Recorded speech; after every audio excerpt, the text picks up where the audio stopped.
नमस्कार, welcome to RCI नवशिखर channel. आप सभी का आरसीआई के नवशिखर चैनल में स्वागत है। आज का हमारा टॉपिक ऑफ डिस्कशन है computer accessibility and communication assistive devices, and for this discussion we have experts with us. To my left is expert Mr. Nekram Upadhyay. He is HOD in Assistive Technology, and to my extreme left is Miss Anupama. She is occupational therapist. Both the experts are working in their respective departments in ISIC Hospital. तो मैं अपने viewers को request करना चाहूँगी उनके इस regard में जो भी क्वेश्चंस हैं, क्वेरीज हैं या किसी भी तरह की इस विषय में हमारे एक्सपर्ट से बातचीत करना चाहते हैं तो हमारे टोल फ्री नंबर पे कॉल कर सकते हैं. हमारा टोल फ्री नंबर है 1800-11-208, 265-11-613. हमारा फैक्स नंबर है 265-11-609. तो आइए हम अपने एक्सपर्ट के साथ आज की डिस्कशन स्टार्ट करते हैं. Welcome sir. Welcome ma'am. जैसे कि हम जानते हैं कि आज का जो डिस्कशन का टॉपिक है जिसके बारे में हमारे व्यूअर्स जानेंगे, it's regarding computer accessibility and communication assistive devices. So we would like to know के what are the recent technologies and how a person, an individual can access computer. To start with, let's first of all understand what actually we mean by assistive technology. Because computer access या फिर communication technology की अगर हम बात करें तो वो broad रूप से assistive technology का ही पार्ट है, तो पहले हमें उसे समझना बहुत ज़रूरी है. जी. According to Public Law PL of 108/364, which has been amended in 2004, assistive technology device is any item, piece of equipment or product system, whether acquired commercially off the shelf, modified or customized, that is used to increase, maintain or improve functional capabilities of individuals with disabilities. Now this is the definition given by Public Law, which is an American law, and it is a standardized definition. Let's look into that. ये definition आखिर कह क्या रही है कि assistive technologies को किस तरह से इन्होंने divide किया है और इसका मतलब क्या है. Firstly, it includes commercial, modified and customized devices. This means that we are covering all type of devices. It's not only like कि एक तरह के device हमने बना दिए और हम हर तरह के needs को वही prescribe करेंगे. हर individual एक अपने आप में unique होता है, उसकी disability, impairment या handicap भी अलग होती है. So we can include either पहले से बने हुए devices या फिर उनकी needs के हिसाब से हम नए devices भी बना सकते हैं. इनका सिंपल कहने का तरीका ये है कि कोई भी टूल, कोई भी डिवाइस उस इंडिविजुअल को कैसे हेल्प करेगी जिसको कि फंक्शनल कैपेबिलिटी नहीं है उस एक नॉर्मल टास्क करने के लिए. जैसे आज हम कंप्यूटर एक्सेसिबिलिटी की बात कर रहे हैं, कम्युनिकेशन की बात कर रहे हैं, जो कि आज की तारीख में, आज के माहौल में बहुत ज़्यादा ज़रूरी है. चाहे आप पढ़ाई की बात करें, चाहे आप ऑफिस में काम करने की बात करें, चाहे किसी में आप जॉब्स की बात करें, तो कंप्यूटर सबसे पहले आता है. और जैसे हम विकलांगों की बात करते हैं, डिसेबल लोगों की बात करते हैं, उनकी लाइफ में कंप्यूटर, अगर उनके अंदर एबिलिटी है कंप्यूटर उपयोग करने की, तो सबसे अच्छा जॉब, सबसे अच्छा एक एम्प्लॉयमेंट उनके लिए कंप्यूटर है आज की तारीख में. तो ऐसे बहुत हमारे भाई बहन विकलांग हैं जो कि कंप्यूटर को ऑपरेट करने में अक्षम हैं. जैसे उनके हाथ काम नहीं करते, किसी के आँखों से उनको नहीं दिखता, कोई सुन नहीं पाते हैं, बहुत सारी तरह की विकलांगता हैं. अगर आप किसी के हाथ फंक्शन नहीं है तो वो कीबोर्ड माउस कैसे यूज करेगा. तो अगर वो काम वो कर पाए, जो भी कंप्यूटर और जो डिवाइसेस बनाई गई हैं वो एक नॉर्मल इंसान के लिए, एक अशक्त इंसान के लिए बनाई गई हैं, जो कि ऑलरेडी अपने हाथ पैर उसके मजबूत हैं, आँखें कान सब कुछ मजबूत है, उन लोगों के हिसाब से कंप्यूटर और जितनी भी तकनीकी बनाई गई हैं वो उन लोगों के हिसाब से है. लेकिन क्या कभी किसी ने सोचा है कि इसी तकनीकी को कोई ऐसा इंसान भी यूज़ करना चाहे जो कि वो एबल नहीं है, जो अक्षम नहीं है. तो आज हम जो चर्चा कर रहे हैं वो इस तरह की तकनीकी की चर्चा कर रहे हैं जो कि उनके अनुसार जो पहले से बनी हुई चीज़ें हैं उनको कैसे बदलना है, कैसे उनके अनुसार मॉडिफाई करना है. तो आज जो कंप्यूटर की कुछ चीज़ें हम आगे आपको कुछ दिखाएंगे, और अभी हम जैसे चर्चा कर रहे हैं टूल्स भी दिखाएंगे आपको कि किस तरह से एक इंसान जो कि उंगली से बटन प्रेस नहीं कर सकता क्योंकि उसकी ताकत नहीं है हाथ में, तो हम छोटी सी एक चीज़ बना दी उसके लिए, एक टूल बना दिया, एक पॉइंटर बना दिया, तो वो कीबोर्ड माउस को कैसे आसानी से 5-10 मिनट के अंतर में ही वो यूज़ कर रहा है, बिना किसी डॉक्टर के ऑपरेशन किए हुए, ठीक किए हुए। तो ये चीज़ें आजकल आम जनता को पता नहीं है, और आम लोगों को नहीं पता, जो छोटे छोटे स्कूलों में पढ़ रहे हैं, छोटी संस्थाओं में ट्रेनिंग ले रहे हैं, उनको पता ही नहीं है कि हमारे लिए ये चीज़ें अवेलेबल है, और बहुत ही लो कॉस्ट में, मतलब इतना कोई खर्चा भी नहीं आता है, लेकिन सिर्फ जानकारी नहीं है। ये आज हम यहाँ चर्चा कर रहे हैं कि अधिक से अधिक लोगों को जानकारी मिले, और हम किस तरह से उन लोगों तक ये चीज़ें पहुँचाएँ, जिससे ये और आगे बढ़ें और वो लोग अच्छे अच्छे जॉब्स में जाएं, अच्छी पढ़ाइयाँ करें, जिससे कि वो उनको प्रॉब्लम आ रही है, फेस कर रहे हैं वो आजकल कम्युनिकेशन के फील्ड में। तो हम जैसे अनुपमा जी आगे बताएंगे आपको किस तरह से इसको और चर्चा हम करेंगे आगे। इसी चर्चा को आगे बढ़ाते हुए मैं इस पॉइंट को नोटिस में लाना चाहूँगी कि WHO world health organisation rehabilitation को पुनर्निर्वास को डिफाइन करता है, और उसकी डेफिनेशन के हिसाब से आप मेडिकल, सोशल, एजुकेशनल या वोकेशनल मेजर्स में जिन भी लोगों को डिसेबिलिटीज़ हैं या हैंडीकैप हैं, उन्हें वापस आपको इंडिपेंडेंट करना है। तो इस डेफिनेशन को ध्यान में रखते हुए, और जो डेफिनेशन पब्लिक लॉ ने असिस्टिव टेक्नोलॉजी की दी है, अगर हम उन दोनों का आपस में तालमेल बिठाएं तो वो भी इसी के बारे में बात करते हैं कि आपने कोई भी ऐसा डिवाइस देना है जिससे अल्टीमेटली जिन भी लोगों को विकलांगता है या किसी लेवल पे इम्पेयरमेंट है, इम्पेयरमेंट मैं पहले कहना चाहूँगी कि एक ऑर्गन लेवल पे होती है, और डिसेबिलिटी अगर वो ऑर्गन लेवल की इम्पेयरमेंट आपको एक पर्टिकुलर लेवल पे काम करने में दिक्कत करती है तो डिसेबिलिटी, लेकिन अगर आप उस डिसेबिलिटी की वजह से अपने सोसाइटल रोल्स नहीं निभा पाते हैं तब आप उसे हैंडीकैप कहते हैं। So these terms are different, these all terms are different, and ये WHO की ही क्लासिफिकेशन है, इम्पेयरमेंट, डिसेबिलिटी एंड हैंडीकैप जी। तो इन दोनों डेफिनेशंस में आपस में तालमेल बिठाया गया है, और इसीलिए असिस्टिव टेक्नोलॉजी का एक बहुत बड़ा रोल है रिहैबिलिटेशन के उसमें। और आगे ये भी समझाया गया है कि जिस तरह हर इंडिविजुअल की अपनी अलग अलग नीड्स हैं, उसी तरह कोई भी दो डिवाइसेस बिल्कुल सेम नहीं हो सकते, वो हर इंसान की नीड्स के हिसाब से डिफरेंट ही बनाए जाएंगे। मैम, जैसे ये आपने असिस्टिव टेक्नोलॉजी के बारे में बताया, और एक मतलब इम्पोर्टेंट पॉइंट बताया कि लोगों को ध्यान में रखते हुए बनाया जाता है, जैसे हर इंडिविजुअल की अपनी अलग डिसेबिलिटी होती है। So what other factors can be take into the consideration while making these devices? सबसे इम्पॉर्टेंट पॉइंट ये है कि कोई भी डिवाइस देना जिसे हम एक ट्रीटमेंट की तरह ले सकते हैं, किसी भी ट्रीटमेंट को देने से पहले एक डॉक्टर को मर्ज की पहचान होनी बहुत ज़रूरी है, उसके सिम्टम साइंस पकड़ने बहुत ज़रूरी हैं। उसी तरह असिस्टिव टेक्नोलॉजी डिवाइस देने से पहले भी एक प्रॉपर असेसमेंट किया जाता है। इवैल्यूएशन और असेसमेंट प्रोसीजर से हम पहले ये पता लगाते हैं कि सामने वाले पर्सन को हमारे डिपार्टमेंट में भेजा क्यों गया है, रेफरल या इनटेक कैसा है। पूरी असेसमेंट की जाती है उसके मोटर एस्पेक्ट्स की, उसकी सेंसरी एस्पेक्ट की, कॉग्निटिव एंड परसेप्शन मींस वो एबिलिटीज जिससे आप प्रॉब्लम सॉल्विंग सीखते हैं, किसी भी चीज को करने के लिए आपकी जजमेंट होती है, किस तरह से आपको रिएक्शन करना है उसका थिंकिंग प्रोसेस। जी बिल्कुल, तो हर एक लेवल पे उसकी असेसमेंट की जाती है। फिर ये देखा जाता है कि एक डिवाइस को चलाने के लिए क्या बेसिक स्किल्स की रिक्वायरमेंट है और पर्सन में कितनी स्किल्स हैं और कितनी लैकिंग है। अगर वो स्किल्स उसकी रिक्वायर्ड स्किल से मैच होती हैं तब तो हम बिल्कुल एज इट इज दे सकते हैं। अगर वो मैच नहीं होती तो कई बार हमें कस्टम मेड करना पड़ता है उसकी लैकिंग्स को ध्यान में रखते हुए। इसके अलावा ये तो उसके physical and motor and mental aspect की बात हुई।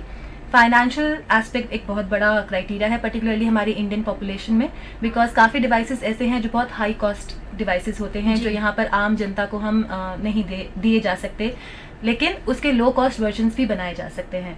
और उसके अलावा अगर हम टिपिकली बात करें कंप्यूटर एक्सेस की, तो कंप्यूटर एक्सेस देने के लिए कुछ प्री रिक्विजिट्स होते हैं। मिनिमम एक स्किल्स होनी ही चाहिए। आपको मोटर लेवल चाहिए, आपको थोड़ा सेंसरी लेवल चाहिए ताकि आपको फीडबैक मिले और आप उसके अकॉर्डिंग एक्ट कर सकें, और थोड़ा सा कॉग्निशन चाहिए ही चाहिए। तो एक ओवरऑल आपको इवैल्यूएशन करना ही होता है, और साथ में कितना उसे ट्रेनिंग की जरूरत है और जो उसके केयर गिवर्स हैं जो उसके साथ दिन रात रहेंगे उन्हें कितनी ट्रेनिंग देने की जरूरत है। क्योंकि जो सफर्ड इंडिविजुअल है उसके साथ उसको ट्रेनिंग देने के लिए जो इंडिविजुअल उसको ट्रेनिंग देगा वो खुद भी प्रॉपर्ली ट्रेन्ड होना जरूरी है। क्योंकि साथ साथ इन्होंने जैसे बात कही अफोर्डेबिलिटी की, जो पैसे की जरूरत पड़ती है जब आप कोई चीज डिवाइस बनाते हैं, तो ये थिंकिंग बहुत लोगों की है कि ये चीज़ें बहुत महंगी है, बहुत कॉस्टली है। जब आप दूर से इन चीज़ों को बता रहे हैं तो ऐसा लग रहा है टेक्नोलॉजी की बात हो रही है, बहुत महंगी है, लेकिन ऐसा नहीं है। ये चीज़ें सारी चीज़ें लो कॉस्ट पे बनाई जा सकती हैं, और जो चीज़ अवेलेबल है उन्हीं को मॉडिफाई कर रहे हैं, कोई नई चीज़ तैयार नहीं कर रहे। जैसे हम आप एक टूल्स लेंगे, अगर मैं इस माउस को बताऊं फॉर एग्जांपल, तो ये माउस ऑलरेडी अवेलेबल है मार्केट में जी। इसकी हम कोई मार्केटिंग नहीं कर रहे, लेकिन ये एक माउस है जो कि इस माउस से बहुत डिफरेंट है। अब वो क्यों डिफरेंट है कि इस माउस को वो इंडिविजुअल चला सकता है जिसके हाथ में पावर है और जो अपने हाथ में उसको ग्रैब कर सकता है, मूव कर सकता है। जी, जी। लेकिन जिस हाथ में पावर नहीं है, बिल्कुल मूव नहीं कर सकता इसको, क्यों मूव करना है, उस मूवमेंट को रोकने के लिए इसमें एक सिंपल एक डिवाइस बनाया गया। ये एक रोल बनाया गया है जिसको ट्रैक बॉल बोलते हैं। सिर्फ इसको पूरा मूव नहीं करना, सिर्फ पाम से या फिर रिस्ट से या थंब से जो भी पार्ट उसका काम कर रहा है उससे उसको टच करके मूव करना। तो क्योंकि इसमें it requires very much less effort. हाँ, बिल्कुल लेस एफर्ट। इसको पूरा माउस मूव नहीं करना, जैसे इसको करना ही पड़ेगा, ऑप्टिकल माउस है। तो इसमें ये टेक्नोलॉजी अलग है कि इसमें सॉफ्ट, और ये चीज़ें अवेलेबल है मार्केट में। ये लो कॉस्ट भी करीब 600 रुपये से लेके 2000 तक अवेलेबल है। ये माउस भी आजकल 300 का 400 का आता है, अच्छा मार्केट में लेते हैं। तो ऐसा नहीं है कि अफोर्डेबल नहीं है ये। दूसरा फैक्टर यहाँ मेन इंपॉर्टेंट जो आता है, जैसे आपने कहा कि और कौन कौन से फैक्टर्स आते हैं, तो एक सोसाइटी में एक्सेप्टेंस बहुत ज़रूरी है कि क्या इन चीज़ों की ज़रूरत है। जैसे ये तो माउस बहुत अच्छा लग रहा है देखने में, लेकिन जब हाथ में भी बहुत सी चीज़ें स्प्लेंट कभी पहनना होता है, प्लास्टिक का बना होता है, या फिर हेड पे एक स्टिक लगाना होता है कंप्यूटर ऑपरेट करने के लिए, तो वो अपीयरेंस अच्छा नहीं होता, तो लोग एक्सेप्ट नहीं करते कॉस्मेटिकली। दूसरा, क्या हमें क्या फ़ायदा होगा इतना पैसा डालने के बाद भी, हम तो अभी डॉक्टर से इलाज करा रहे हैं, हो सकता है अभी हम ठीक हो जाएं। तो इस तरह के भी लोगों की अभी इस तरह का वहम बना हुआ रहता है, तो वो एक्सेप्ट नहीं करते इजीली। तो हमें एक सेपरेट काउंसलिंग करनी पड़ती है कि ये आपकी नीड है, आज की ज़रूरत है, आज आपको क्या चाहिए, वो ज़रूरत आपकी फुलफिल हो रही है, आप कर पाएंगे। तो ये बहुत बड़ा फैक्टर है। कम से कम उसको बहुत टाइम लग जाता है समझाने में कि आपकी ज़रूरत क्या है।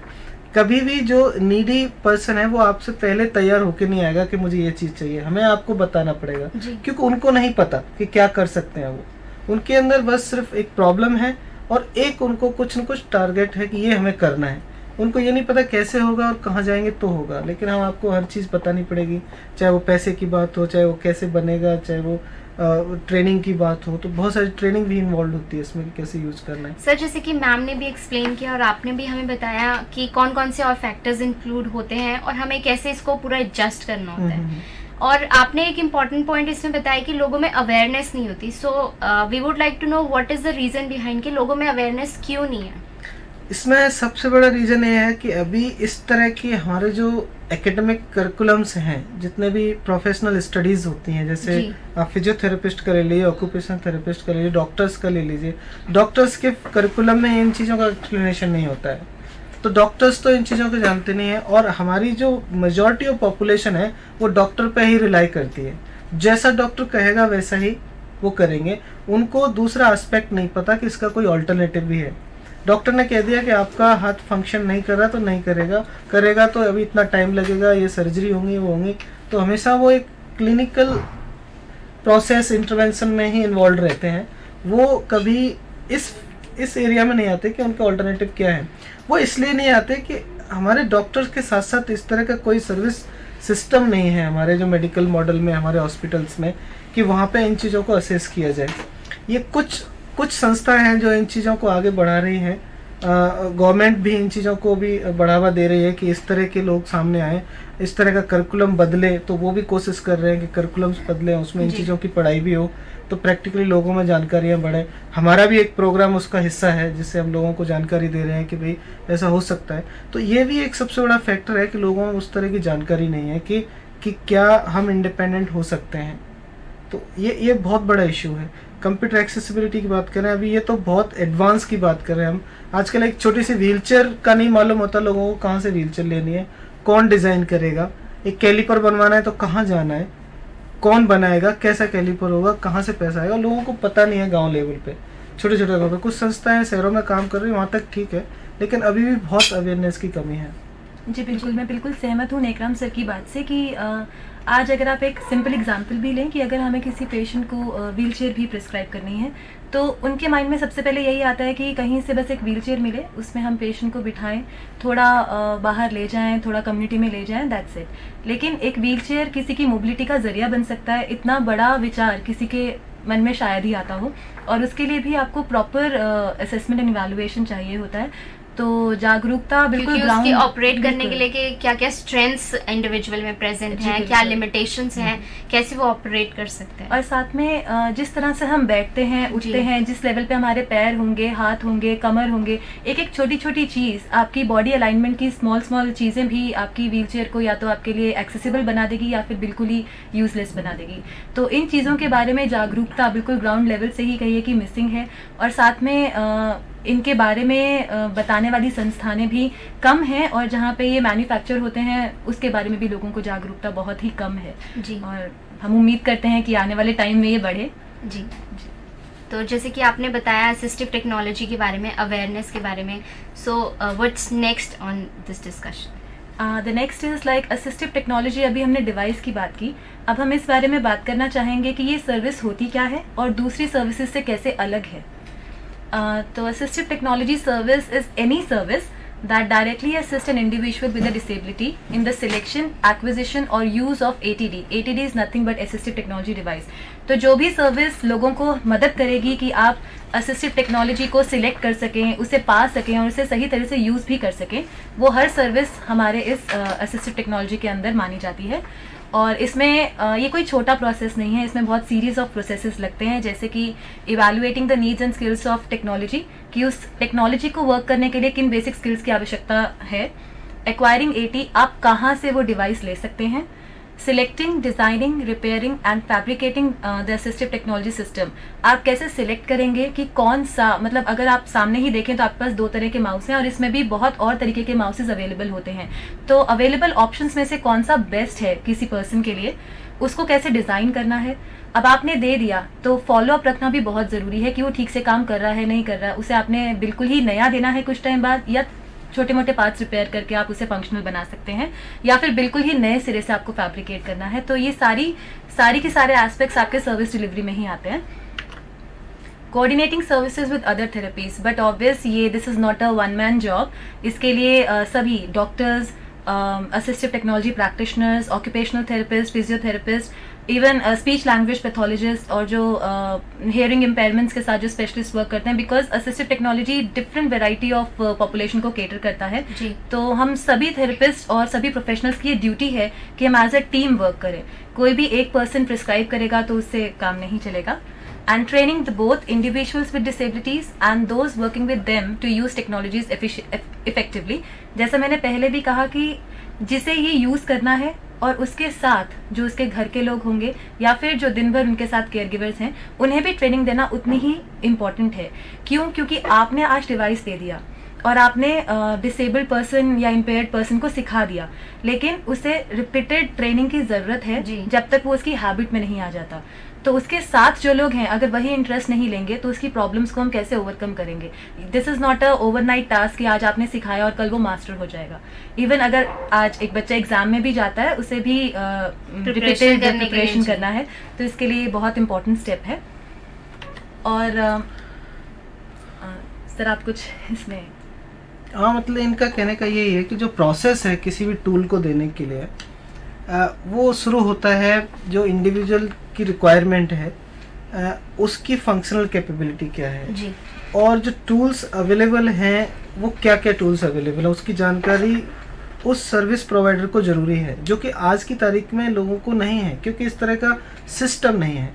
जब कोई इंडिविजुअल को इस माउस की ज़रूरत है तो उसको नहीं मालूम कि कहाँ जाना है और क्या ये माउस अवेलेबल है, और है तो ये किसके लिए है, किसी को नहीं मालूम। तो जब तक कि हमें ये जानकारी इकट्ठी करके उसके साथ उसकी काउंसलिंग नहीं करेंगे, उसकी फिजिकल कैपेबिलिटी को देख के मैच करेंगे कि कौन सा डिवाइस उसके लिए फिट होता है, और अगर नहीं फिट हो रहा है तो उसको कैसे मॉडिफाई करना है। अब इसमें हमें जैसे इस डिवाइस को ही लें, अगर हमें ये तो माउस की बात हो गई, लेकिन अगर क्वेश्चन उठता है कि कीबोर्ड कैसे यूज़ होगा जी, कीबोर्ड कैसे ऑपरेट करेगा, तो अब ये माउस है, ये माउस उसके लिए है जिसकी फिंगर में कंट्रोल नहीं है, हाथ में कंट्रोल नहीं है, रिस्ट में कंट्रोल नहीं है, उसी के लिए है ये। लेकिन कीबोर्ड भी ऑपरेट करने की ज़रूरत पड़ेगी। तो कीबोर्ड ऑपरेट करने के लिए या तो हम एक ऑन स्क्रीन कीबोर्ड होता है हमारे विंडोज़ में ही, वहाँ यूज़ करें, नहीं तो हमारे पास भी कुछ टूल्स हैं जहाँ पे कि इस तरह से सिंपली एक टूल बनाया जा सकता है जो कि ये सिंपल प्लास्टिक का बना हुआ है, एक लो टेम्परेचर प्लास्टिक का, जहाँ पे उसकी जो पाम है, उसकी जो फिंगर है, उसके अकॉर्डिंग हमने इसको बना दिया और इसको यहाँ बना दिया, तो उसकी जो फिंगर मूवमेंट है वो पूरा कंट्रोल इस प्लास्टिक के पीस पे आ रहा है और वो सिंपली कीबोर्ड को प्रेस कर सकता है और इसको उसके अकॉर्डिंग, और ये इसमें कुछ नहीं लगता, जैसे 100 रुपीज़ का पीस है ये सारा कुछ लगा के। तो इसमें ये एक इंडिविजुअल के लिए बना हुआ है जिसका कि रिस्ट मूवमेंट तो है लेकिन फिंगर कंट्रोल नहीं है। लेकिन जिसका अगर फिंगर कंट्रोल रिस्ट मूवमेंट भी नहीं है उसके लिए भी डिफरेंट टूल्स हैं। तो उनको बनाने के लिए ये हमने इसको थोड़ा सा बढ़ा के और इसको रिस्ट तक बना दिया और एक पॉइंटर बना दिया, तो वो कीबोर्ड इसमें बना सकता है। तो हमें बेसिकली जैसे चर्चा कर रहे हैं कि सर्विसेज कैसे देनी है, हमें ये देखना है कि उसका फिजिकल मूवमेंट क्या है, उसका मोटर फंक्शन क्या है और उसको यूज़ क्या करना है। हमें अपनी तरफ से डिसाइड नहीं करना, उससे पूछना है कि आपको क्या करना है जी। हमें क्लिनिकली देखना है, जैसे टीम की बात करी तो हमें फिजियोथेरेपिस्ट भी देखना है, डॉक्टर से भी सलाह लेनी है, तो टेक्निकल बनना है, इंजीनियर्स हैं जो डिज़ाइन करेंगे उनसे भी, तो सब लोग टीम में काम करते हैं। तो तब ये चीज़ का डिसाइड होता है कि ये उसके लिए इफेक्टिव है। और इसमें कॉस्ट इतनी ज़्यादा कोई इन्वॉल्व नहीं होती है, इसमें मेनली चीज़ें टेक्नोलॉजी इन्वॉल्व होती है और इसका एग्जीक्यूशन की किस तरह से वो आउटकम क्या है, रिजल्ट्स क्या है। सिंपल एक प्लास्टिक का पीस है लेकिन इसका यूज़ बहुत है जो कि इंडिविजुअल कभी कंप्यूटर यूज़ नहीं करता, सिर्फ ये इसको 10 मिनट लगते हैं बनाने में और 10 मिनट बाद वो कीबोर्ड ऑपरेट करने लगता है। तो ये बहुत बड़ा टास्क है, उसके लिए बहुत बड़ा अचीवमेंट है। तो हमारे पास ऐसे बहुत सारे केसेस आते हैं जो कहते हैं कि भाई हमने कंप्यूटर कभी यूज़ ही नहीं किया, हम लैपटॉप यूज़ नहीं कर पाते हैं क्योंकि फिंगर कंट्रोल नहीं है, कैसे प्रेस करें, कैसे टच पैड करें। तो ये सिंपल एक लैपटॉप भी प्रेस हो सकता है, यूज़ हो सकता है, क्योंकि इसमें जैसे ये पहन के बताएंगे यहाँ पे एक लैपटॉप को किस तरह से यूज़ करना है। जैसे यहाँ फिंगर है तो इससे पॉइंट हो रहा है थोड़ा अंदर, तो यहाँ पे क्योंकि लैपटॉप जब यूज होता है टच पैड होता है तो फिंगर टच होना चाहिए। तो यहाँ पे हमने क्या किया, फिंगर को पॉइंटर भी बना दिया तो कीबोर्ड भी ऑपरेट हो रहा है प्लस फिंगर भी टच हो सकती है टच पैड से। तो हमने देखा कि लैपटॉप भी यूज करना है उसने, अगर उसको प्लास्टिक के पीस से ही हमें उसको लैपटॉप का टच पैड टच करेंगे तो वो मूव नहीं होगा क्योंकि उसको स्किन टच चाहिए, राइट। तो हमें ये देखना है कि इसको हमें, क्योंकि फिंगर में कंट्रोल तो है नहीं, तो फिंगर को सपोर्ट भी देना है प्लस इसको थोड़ा सा आउट करना है। तो अब ये इनको फिट नहीं हो रहा क्योंकि हमने इनके लिए नहीं बनाया ये जी। अब यहाँ पे भी देखिए कि इनके लिए नहीं बनाया तो इनको फिट नहीं हो रहा है, पर्टिकुलर इंडिविजुअल के लिए उसका साइज, उसका मेजरमेंट्स, उसका कंट्रोल, एक छोटा सा डिवाइस है लेकिन उसका आउटकम बहुत प्रॉपर है। तो ये चीज़ें हैं।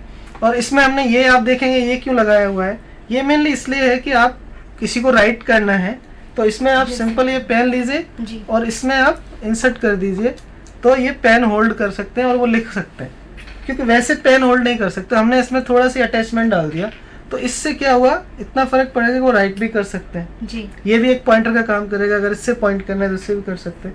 तो ये जस्ट इनोवेटिव आइडिया उसी वक्त लगाना है। ये एक टीम वर्क होता है, इसमें किसी इंडिविजुअल का एक आइडिया नहीं होता है, क्योंकि क्लिनिकली, टेक्निकली और जो आउटकम ट्रेनिंग जो इन्वॉल्व होती है वो बहुत सारा इसमें प्रोसेस होता है। तो यहाँ पे हम ये चर्चा कर रहे हैं कि असिस्टिव टेक्नोलॉजी सर्विसेज कितनी इंपॉर्टेंस है एक फ्लो में, एक टीम वर्क में। जी बिल्कुल। जैसे लिखने के लिए हम नॉर्मली अपना हाथ ऐसे रखते हैं जी। इसको अगर आप टेक्निकल टर्म में पूछें, बीइंग एन ऑक्यूपेशनल थेरेपिस्ट, हम इसे 3 जॉ चक बोलते हैं, which is a normal movement. Basically आपको पेन ऐसे होल्ड करके करना है, लेकिन अगर किसी को ऑर्थोपेडिक प्रॉब्लम है या कोई न्यूरोलॉजिकल प्रॉब्लम है या कोई भी क्रश इंजरी हो गई जिसकी वजह से आप ये ग्रिप ही नहीं बना पा रहे, with the help of this अगर आप यहाँ पे बस पेन इंसर्ट करते हैं तो ये बिल्कुल सपोर्ट में आ जाता है and a person can complete the function. अगर उसका सिग्नेचर या अगर वो बैंकर है, doing signature is a very important task. कोई ऑफिस में अगर रिपोर्ट्स लिखनी है तो उसके लिए पेन चलाना बहुत इंपॉर्टेंट है और अगर आप आपकी एक छोटी सी मॉडिफिकेशन उसे उसका फंक्शनल लेवल वापस दिला सकती है तो उसकी लाइफ में सबसे इंपॉर्टेंट चीज़ उसके पास वापस आ गई। This is what assistive technology has importance in daily life. जी मैम, जैसे कि आपने ये बताया कि ये असिस्टिव टेक्नोलॉजीज़ का एक आपने छोटा एग्जाम्पल दिया, माउस का बताया, और इस मतलब एक मल्टी फंक्शनल हो गया कि पेन भी होल्ड कर सकते हैं और साथ के साथ कंप्यूटर और लैपटॉप भी ऑपरेट कर सकते हैं। और इसमें बनाते हैं वाइल मैन्युफैक्चरिंग, हमें ये ध्यान रखना है कि इंडिविजुअल डिफरेंसेस क्या है। जी बिल्कुल। तो जैसे कि आपने बताया कि असिस्टिव टेक्नोलॉजीज़ के बारे में, और उसमें आपने बताया कि किस तरीके से हम ये देख सकते हैं कि इंडिविजुअल डिफरेंसेस, इंडिविजुअल फैक्टर्स को ध्यान में रखते हुए हमें कैसे मैन्युफैक्चर करना है ये डिवाइसेस, जो हमारे एक्सपर्ट इसके बारे में इंफॉर्मेशन दे रहे हैं। बाकी की डिस्कशन हम एक छोटे से ब्रेक की बात करेंगे। This is time for a short break.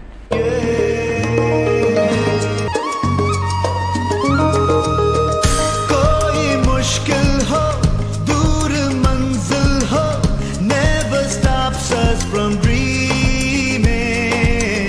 हारता है वो, हार माने जो, we are what we believe in.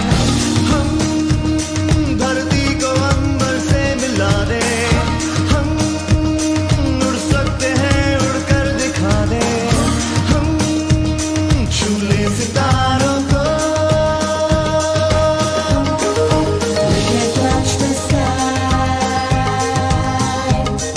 आशा के पंखों पे we can and we will fly. We can and we will fly.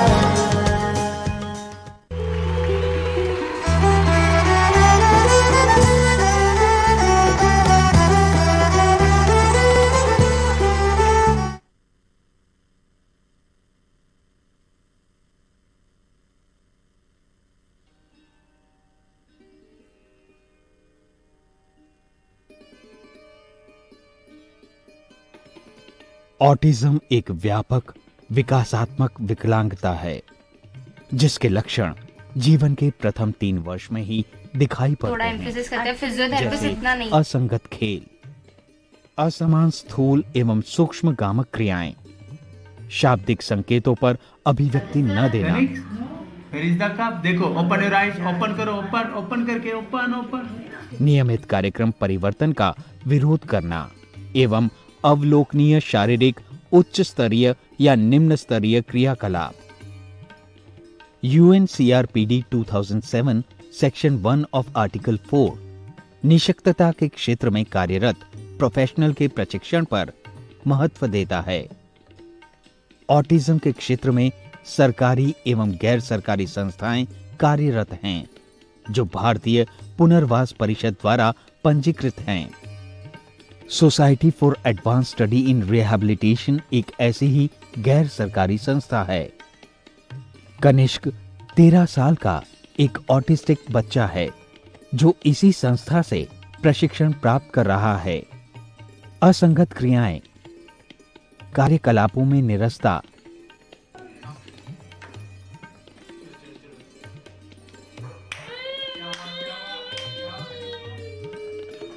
असमान स्थूल एवं सूक्ष्म गामक क्रियाएं जैसे बॉडी रॉकिंग और फिंगर रिगलिंग उसमें देखी जा सकती है।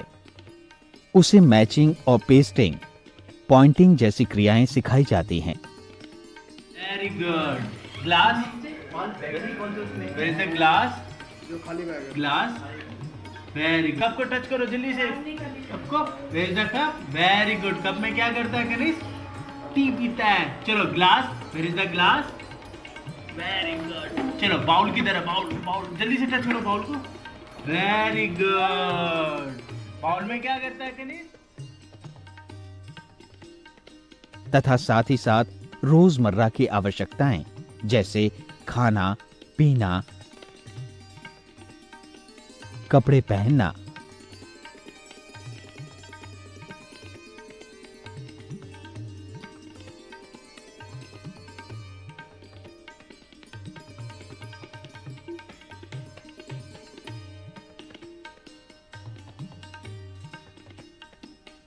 और व्यायाम संबंधी प्रशिक्षण दिया जाता है।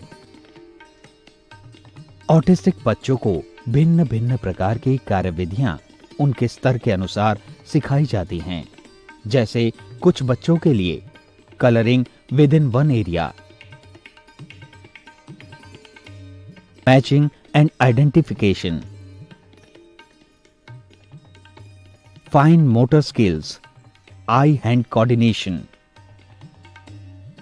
Concept of vegetables, fruits, body parts, colours पर जोर दिया जाता है। तथा कुछ को प्रश्न पढ़ के उत्तर देने में और रोजमर्रा की आवश्यकताओं को पूरा करने में सक्षम बनाया जाता है। इसके अलावा राइम्स, डांसिंग, सिंगिंग द्वारा लेजर एंड रिक्रिएशनल एक्टिविटीज में भाग लेने के लिए प्रोत्साहित किया जाता है। इन सभी कार्यकलापों एवं प्रशिक्षण का एकमात्र उद्देश्य उन्हें स्वनिर्भर बनाना है, ताकि ये डगमगाते पांव सक्षम बन जीवन के एक एक पायदान पर दृढ़ता से आगे बढ़ें और अपनी मंजिल को पा लें।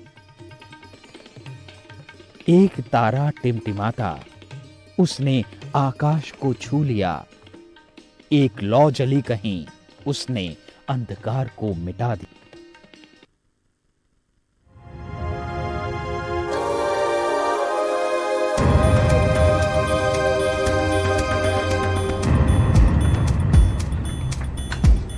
Welcome back to our discussion. हम अपने एक्सपर्ट के साथ बातचीत कर रहे हैं हमारे असिस्टिव डिवाइसेस के बारे में, computer accessibility and with this also the communication assistive devices. So we will carry on this discussion further. जी मैम। अब हम आगे चलते हैं कि असिस्टिव टेक्नोलॉजीज को ब्रॉडर टर्म्स में दो भागों में बांटा जा सकता है, general and specific purpose technologies. General purpose technologies include seating and positioning system, control interfaces and computers. जैसा कि आज का हमारा डिस्कशन आगे कंप्यूटर एक्सेसिबिलिटी और कम्युनिकेशन डिवाइसेस के ऊपर है, तो कंप्यूटर्स जनरल पर्पस टेक्नोलॉजीज के अंदर आते हैं। जनरल पर्पस यहाँ नाम इसलिए दिया गया है because they are used across a wide range of applications. जो भी सीटिंग पोजिशनिंग मीन्स आप जैसे बैठ रहे हैं, बिल्कुल आपकी बॉडी अलाइनमेंट एकदम सही होनी चाहिए, और जिस तरह से आप डिवाइसेस के बीच में एक तालमेल, एक लिंक बनाएंगे कंट्रोल इंटरफेसेस के थ्रू, ये सबसे ज़्यादा एप्लीकेशंस में पाया जाता है। That's why they are called general purpose technologies. और दूसरा होता है स्पेसिफिक पर्पस टेक्नोलॉजीज। जैसा इसका नाम ही बता रहा है, किसी पर्टिकुलर स्पेसिफिक पर्पस के लिए इन्हें डिवाइस किया जाता है। जैसे कि कोई इंडिविजुअल आया और आपने उसको एक मैनुअल व्हीलचेयर देनी है और एक को पावर व्हीलचेयर की नीड है। सो आप जो मैनुअल व्हीलचेयर में डायमेंशंस देंगे, वही सेम डायमेंशंस आप पावर व्हीलचेयर पर्सन को नहीं दे सकते। तो उसके लिए आपको स्पेशली उसके लिए केटर करना होगा, असेसमेंट करना होगा और मैन्युफैक्चर करना होगा। किसी को अगर वॉइस रिकॉग्निशन सिस्टम चाहिए या कंप्यूटर सॉफ्टवेयर चाहिए, तो भले ही आप कमर्शियली अवेलेबल यूज कर सकते हैं, but that too as per the need of the individual. So these are specific purpose technologies. अब आगे अगर हम बात करें, तो अभी तक हमने डिस्कशन किया कि असिस्टिव डिवाइस होता क्या है, असिस्टिव टेक्नोलॉजी सर्विसेज क्या होती हैं, उन्हें अलग अलग इस तरह से हम जानकारी तो बहुत मिल गई, बट अब कैसे उन्हें लोगों तक पहुंचाया जाए। तो सबसे इम्पॉर्टेंट इसमें 2-3 की वर्ड्स हमें याद रखने हैं। सबसे पहला है नीड। नीड क्या है? कोई भी एक्टिविटी अगर आप करते हैं, चाहे वो राइटिंग हो, कुकिंग हो, स्विंग हो, that all are our needs, जो हमें डेली लाइफ में फुलफिल करनी है। तो सबसे पहले हमें नीड आइडेंटिफाई करना है कि अगर कोई डिसेबल्ड पर्सन या हैंडीकैप पर्सन आता है, उसका नीड क्या है। Then each activity is carried out in a context.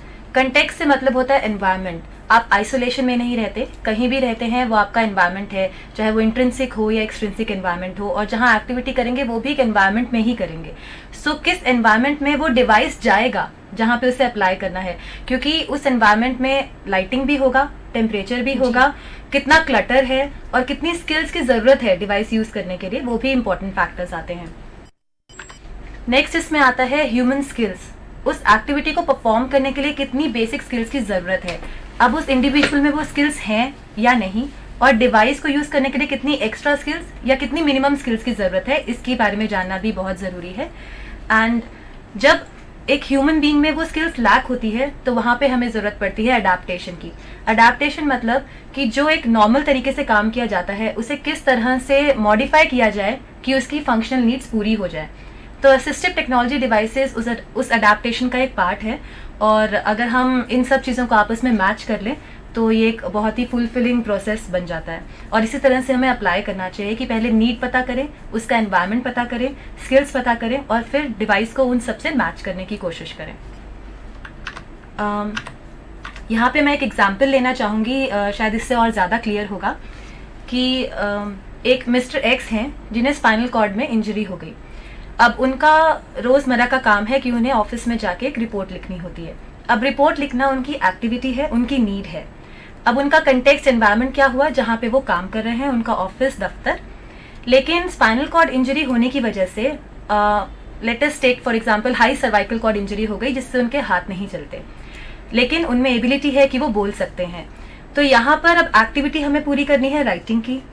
उनका कंटेक्स्ट है ऑफिस, स्किल्स उनके पास जो अवेलेबल है वो है स्पीकिंग, लेकिन लिखने की लैक हो चुकी है, खत्म हो चुकी है। अब हमें इन्हें मैच करना है डिवाइस से।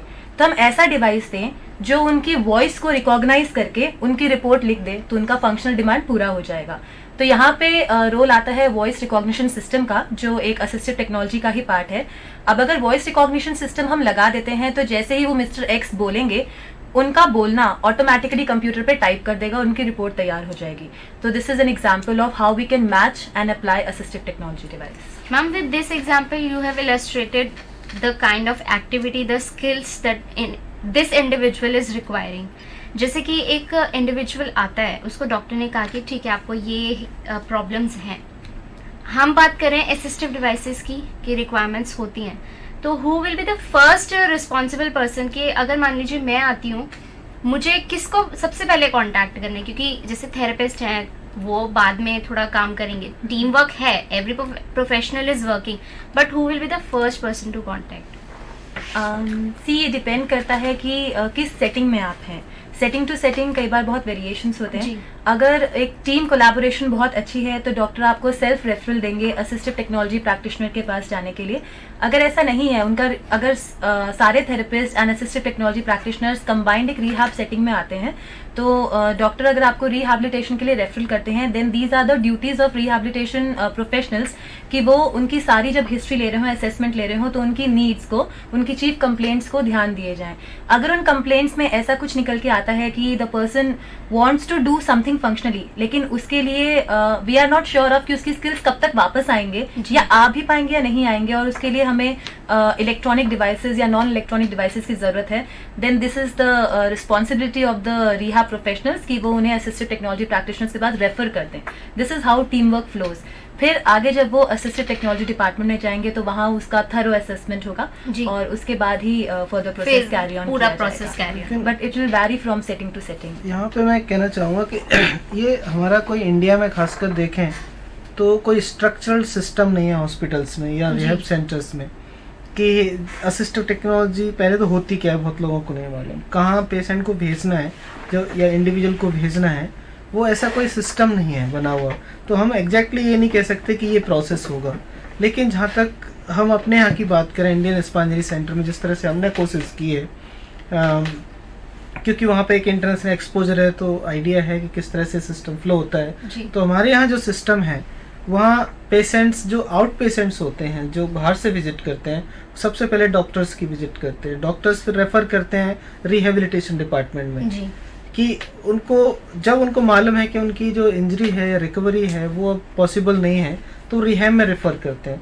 रिहेबिलिटेशन डिपार्टमेंट डिफरेंट यूनिट्स हैं, physiotherapy, occupational therapy, assistive technology, psycho social counsellor, social workers, तो उनकी नीड्स को फुलफिल करते हैं। तो जो उसकी नीड्स हैं कंप्यूटर एक्सेसिबिलिटी से रिलेटेड है, वो असिस्टिव टेक्नोलॉजी में आएंगे, जहाँ पे कि जैसे इन्होंने बोला है कि असिस्टिव टेक्नोलॉजी प्रैक्टिशनर्स होंगे, रिहेबिलिटेशन इंजीनियर्स होंगे, ऑक्यूपेशनल थेरेपिस्ट होंगे, जो टीम में उस इंडिविजुअल को असेस करेंगे कि उसको एग्जैक्टली क्या चाहिए। कुछ केसेस में पता होता है इंडिविजुअल को कि उनको क्या चाहिए, तो वो ऑलरेडी अपना माइंड बना के आते हैं, प्लान बना के आते हैं कि मुझे ये चाहिए। लेकिन बहुत सारे मैक्सिमम केसेस में देखा जाता है कि उनको बिल्कुल आइडिया नहीं होता कि उनको क्या चाहिए होता है। तो जब उनको असेस करते हैं तो हम उनको सजेस्ट करते हैं कि आपको ये चाहिए। जैसे यहाँ पर एक एग्जांपल लेने की कोशिश की कि वॉइस रिकॉग्निशन सॉफ्टवेयर, तो ये सिंपल एक सॉफ्टवेयर है जो किसी भी कंप्यूटर में लोड किया जा सकता है। जो इंडिविजुअल जो कंप्यूटर को यूज़ कर रहा है उस इंडिविजुअल के कंप्यूटर में इसको लोड कर दिया जाएगा और एक माइक्रोफोन के थ्रू उसे अटैच किया जाएगा, और वो जो भी जो बोलेगा वो कंप्यूटर इंस्ट्रक्शन लेगा और देन वो कंप्यूटर एग्जीक्यूशन करेगा।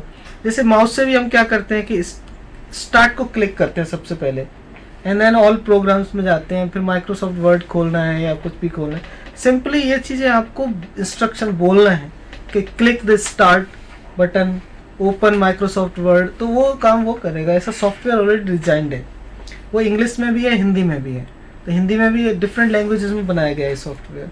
तो इस तरह से उसकी नीड्स को फुलफिल करते हैं। तो जैसे आप कह रही हैं कि क्या फ्लो चार्ट होगा, सर्विस कैसे फ्लो होगी, किसके पास जाएंगे, तो हम ये 100% हम ये नहीं कह सकते आज की तारीख में जी। कि ये एक स्ट्रक्चर होगा। हमने हमारे यहाँ ऐसा स्ट्रक्चर बनाया हुआ है, लेकिन हमारे जो मेडिकल सेंटर्स हैं, जो हॉस्पिटल्स हैं, रिहैब सेंटर्स हैं, वहाँ पे ये फैसिलिटी अवेलेबल ही नहीं है। अगर हम खासकर कंप्यूटर एक्सेसिबिलिटी की बात करें तो जी। तो इस तरह का कोई कोई स्ट्रक्चरल डिज़ाइन सिस्टम नहीं कह सकते हम कि ये एक फ्लो चार्ट होगा। लेकिन जहाँ तक हमारी नॉलेज की बात है और हम जो कर रहे हैं उस प्रैक्टिस में जैसे हमने बताया वो है। सर, ड्यूरिंग आवर डिस्कशन हम जो अभी तक हमने डिस्कशन किया है, 2 मेन ड्रॉबैक्स सामने आए हैं, जैसे कि लोगों में अवेयरनेस नहीं है और एक स्ट्रक्चर्ड इंडिया में अभी तक ऐसा नहीं है कि पूरा कहीं कि बहुत अच्छे से स्ट्रक्चर्ड है कि यहाँ से ऐसे कांटेक्ट करना है, ऐसे वर्कआउट करना है। तो are there any specific organisation या कुछ ऐसा प्रोसेस है, कोई ऐसी प्रोविजंस हैं कि जिसके थ्रू हम लोगों तक इन्फॉर्मेशन पहुंचा सकते हैं, या कोई भी प्रोफेशनल इसमें अपना स्टेप फॉरवर्ड कर सकते हैं? इसमें इस तरह का कोई अभी तक जो सिस्टम है उसमें स्पेसिफाइड जॉब्स नहीं है अभी कि वो इंडिविजुअल है जो ये काम करता है, ऐसा नहीं है जी। और ना हम अभी एग्जैक्टली बता सकते कि ऐसे कौन से ऑर्गेनाइजेशन उसमें इन्वॉल्व हैं। लेकिन बहुत सारे ऑर्गेनाइजेशन हैं जो हमारे इंडिया में एनजीओ जो इस फील्ड में काम कर रहे हैं, रिहेबिलिटेशन की फील्ड में। जी। या आप एक एग्जांपल ले लीजिए कि आजकल सबसे ज़्यादा काम हो रहा है प्रोस्थेटिक्स एंड ऑर्थोटिक्स फील्ड में, जहाँ पे बहुत सारे एनजीओज हैं जो गवर्नमेंट ऑफ इंडिया भी एड्स प्रोवाइड कराती है, एडिट स्कीम चलती है जहाँ पे ये इक्विपमेंट डिस्ट्रीब्यूट होते हैं। तो वो भी उनका एक सिस्टम है कि कैंप्स लगा के और वो वहाँ पे कैंप्स में वो चीज़ें डिस्ट्रीब्यूट करते हैं। तो उनको कैंप्स क्यों लगाने पड़ते हैं? क्योंकि लोगों में अवेयरनेस नहीं, लोगों के पास पहुँचना पड़ता है। हॉस्पिटल्स में ये सुविधा उपलब्ध नहीं है कि रोज़ हॉस्पिटल में जाएं और अपने कैलिपर बनवाएं, ऐसा सिस्टम नहीं है। तो वो ऑर्गेनाइजेशन जो गवर्नमेंट है, वो एनजीओज हैं, उनको एडिप स्कीम के अंडर कैंप्स लगाने पड़ते हैं गाँव-गाँव जाके, और वहाँ पे बोलते हैं कि भाई ये डिवाइसेस अवेलेबल है, ऐसे डिस्ट्रीब्यूट होंगे। लेकिन वहाँ पे भी कितने चीज़ों का ध्यान रखा जाता है? क्या वो सारी डिवाइसेस हैं जो सर्विसेज दी जाती हैं क्या एक फ्लो चार्ट में दी जाती हैं? ऐसा नहीं है। वो इम्प्लीमेंटेशन अभी तक नहीं है। जब उतनी बड़ी ग्रांट, इतना बड़ा सिस्टम ऑलरेडी अवेलेबल है, जब उसी का प्रॉपर स्ट्रक्चर फंक्शनिंग नहीं है, तो अभी ये जो हम आज चर्चा कर रहे हैं ये थोड़े से भी दूर की बात है जी। लेकिन कुछ सेलेक्टेड ऑर्गेनाइजेशंस हैं, जैसे बेंगलोर में है, मैं एक नाम लेना चाहूँगा, मोबिलिटी इंडिया है। बहुत अच्छा स्ट्रक्चर है, बहुत अच्छा सिस्टम है उनका किस तरह से फ्लो होता है, टाइम पे डिवाइस मिलना। वो अभी कंप्यूटर एक्सेस में तो नहीं डील करते, लेकिन व्हीलचेयर्स, प्रोस्थेटिक्स का बहुत बड़ा सेंटर है जहाँ पे कि एक सिस्टम बना हुआ है जी। एपीडी है बेंगलोर में, दिल्ली में भी जैसे आप लें तो स्पेस्टिक सोसाइटी है, आपका अमर ज्योति संस्थान है, इंडियन स्पाइनरी सेंटर है। तो बहुत सारी ऑर्गेनाइजेशंस हैं जो इस फील्ड में काम कर रहे हैं और एक उन्होंने खुद का अपना एक सिस्टम बनाया हुआ है। ऐसा नहीं है कि गवर्नमेंट ने कोई सिस्टम बना के दिया हुआ है या कोई बना हुआ है जिसको फॉलो कर रहे हैं। उन्होंने खुद का एक सिस्टम बनाया हुआ है, खुद का एक प्रिस्क्रिप्शन सिस्टम, फॉलोअप सिस्टम, और किस तरह से वैसे ना कोई ऐसा नहीं है कि हमें कोई रेफरल की ज़रूरत है कि डॉक्टर रेफर करेगा तभी हम ये करेंगे, ऐसा नहीं है। कोई भी बाहर से कोई भी डायरेक्ट हमें अप्रोच कर सकता है। और ज़्यादातर जैसे हम हमारे यहाँ की बात करें तो मैक्सिमम केस को 80% केस विदाउट डॉक्टर रेफरल के आते हैं हमारे पास। डॉक्टर में रेफरल की जरूरत ही नहीं है क्योंकि डॉक्टरों को आइडिया नहीं है कि क्या होना है जी। तो विदाउट रेफरल ही हम एक्सेप्ट करते हैं, हमारे यहाँ से ही रेफरल शुरू होता है, ये हम कह सकते हैं। तो ऐसा नहीं है कि इसमें डॉक्टर की ज़रूरत है। तो हमें अगर ज़रूरत लगती है कि इस पर्टिकुलर पेशेंट्स की अगर जो डायग्नोसिस है, जो डिजीज़ है, वो अगर प्रोग्रेसिव है या फिर अभी मेडिकल हिस्ट्री क्या रही है, तो हम डॉक्टर से कंसल्ट कर सकते हैं, लेकिन अगर ज़रूरी समझें तो। लेकिन हमें डॉक्टर का इसमें इन्वॉल्वमेंट ज़्यादा ज़रूरत नहीं है। जी सर, जैसे कि आपने इसके बारे में इंफॉर्मेशन दी, तो इस प्रोसेस को, इस डिस्कशन को हम आगे बढ़ाते हैं, और आप बताएं कि इसके आगे और क्या प्रोसेस है। कविता जी, जैसे आप पूछ रहे थे किस फ्लो में मूव करना चाहिए, ऑल्दो अभी यहाँ पर कोई ऐसा पर्टिकुलर ऑफिशियल फ्लो नहीं है, लेकिन अगर हम एक नटशेल में समझना चाहें तो असिस्टिव टेक्नोलॉजी किस तरह से आप प्रिस्क्राइब कर सकते हैं और किस तरह से उसे डिलीवर कर सकते हैं, मीन सिलेक्शन से डिलीवरी तक एक नटशेल में फ्लो है जिसे हमें समझना चाहिए। इसकी स्टार्टिंग होती है सबसे पहले इनटेक से। जैसा कि नेक्रम सर ने कहा कि ऐसा कुछ फिक्स नहीं है कि एक डॉक्टर का रेफरल हमारे लिए ज़रूरी है, लेकिन यहाँ पे इंडियन सिनेरियो में हमारा सिनेरियो ही यही है कि सबसे पहले पेशेंट डॉक्टर के पास ही जाता है और वो आगे लिख के देते हैं। लेकिन इनटेक बहुत ज़रूरी है कि हम उसे अपने प्रोसेस को तब तक स्टार्ट नहीं कर सकते जब तक इनटेक नहीं ले रहे, हम उसे एक्सेप्ट नहीं कर रहे पेशेंट को। इसके बाद आता है इनिशियल इवैल्यूएशन। जैसा कि मैंने पहले भी कहा कि जस्ट पेशेंट आया, उसने अपनी नीड रखी और हमारे पास जो भी हमने दे दिया ऐसा नहीं करना है। उसकी एक थरो असेसमेंट और इवैल्यूएशन करनी है, उसकी स्किल्स और हर एक कंपोनेंट को हमने सामने लेके आना है और ये क्लाइंट के साथ बैठ के करना है ताकि उसे भी पता चले कि आप में क्या अवेलेबल है और कहाँ आप लैक कर रहे हो। क्योंकि बहुत बार ऐसा देखा गया है कि पेशेंट्स आते हैं और कहते हैं कि मैं अपना पहले वाला लेवल वापस पाना चाहता हूँ, लेकिन उन्हें इस बात से अवेयर कराना बहुत ज़रूरी है कि जिस कंडीशन में वो ग्रस्त हैं क्या वाकई वो लेवल अचीव होना मुमकिन है, या होगा तो कितने % तक होगा या फिर नहीं हो पाएगा। और ये खाली पेशेंट को ही नहीं, उनके केयर गिवर्स में भी अवेयरनेस लाने की बहुत ज़रूरत है। उसके बाद आता है recommendation and report writing. Recommendation में जब आपने देख लिया कि क्या स्किल्स पेशेंट के लेवल पे अवेलेबल है और क्या आपके पास सोर्सेज अवेलेबल हैं, अब उनका मैच बिठाना है। अब आप उनके सामने रिकमेंड करेंगे कि देखिए इतना आप कर सकते हैं, इतना हमारे पास रिसोर्सेज अवेलेबल हैं, और उसको प्रॉपर डॉक्यूमेंटेशन रिपोर्ट लिखना बहुत ज़रूरी है। ये एक ऐसा पॉइंट है जो आज भी बहुत लैक करता है। बाहर के अगर विदेशों के संस्थानों की बात की जाए, मानते हैं कि वहाँ पर टेक्नोलॉजी बहुत अच्छी है और रिसोर्सेज भी अवेलेबल है, फंडिंग सिस्टम्स भी बहुत अच्छे हैं, लेकिन वहाँ पे सबसे इम्पॉर्टेंट पॉइंट ये है कि अगर आज वो आपको एक 0% से 1% पे भी इम्प्रूवमेंट लेके आते हैं तो उसे प्रॉपर डॉक्यूमेंट करते हैं। और ये यहाँ के मैक्सिमम ऑर्गेनाइजेशंस में बहुत लैक करता है कि अगर हमने इम्प्रूवमेंट की तो हम उसे प्रॉपर डॉक्यूमेंट नहीं करते, तो हमारा रोल ही कहीं खो जाता है। So whatever you are assessing and whatever you are recommending, आप उसे प्रॉपर एक चैनल में अपने रिपोर्ट्स में रखिए। Then implementation. अब आपने एक मैच बिठाया, उसे इम्प्लीमेंट करिए। अब आप वो डिवाइस लेके आइए, डिज़ाइन करिए। कई बार क्या होता है कि रॉ मटेरियल्स आपको डिफरेंट सेक्शन से लेना होता है, commercially of the shelf different shop से आपको मिलेगा, आपको उसको फिट करना होगा और उसके बाद आप उसे देंगे। अब इम्प्लीमेंटेशन के बाद आप ट्रायल देंगे। ये नहीं कि आपने डिलीवरी दे दी और पेशेंट से कह दिया कि आप घर जाइए और इसे करिए। ट्रायल में आपको ये पता चलेगा कि जो आपका प्रोसेस चल रहा था उसमें आप कितने सही थे या कहीं गलती हो गई।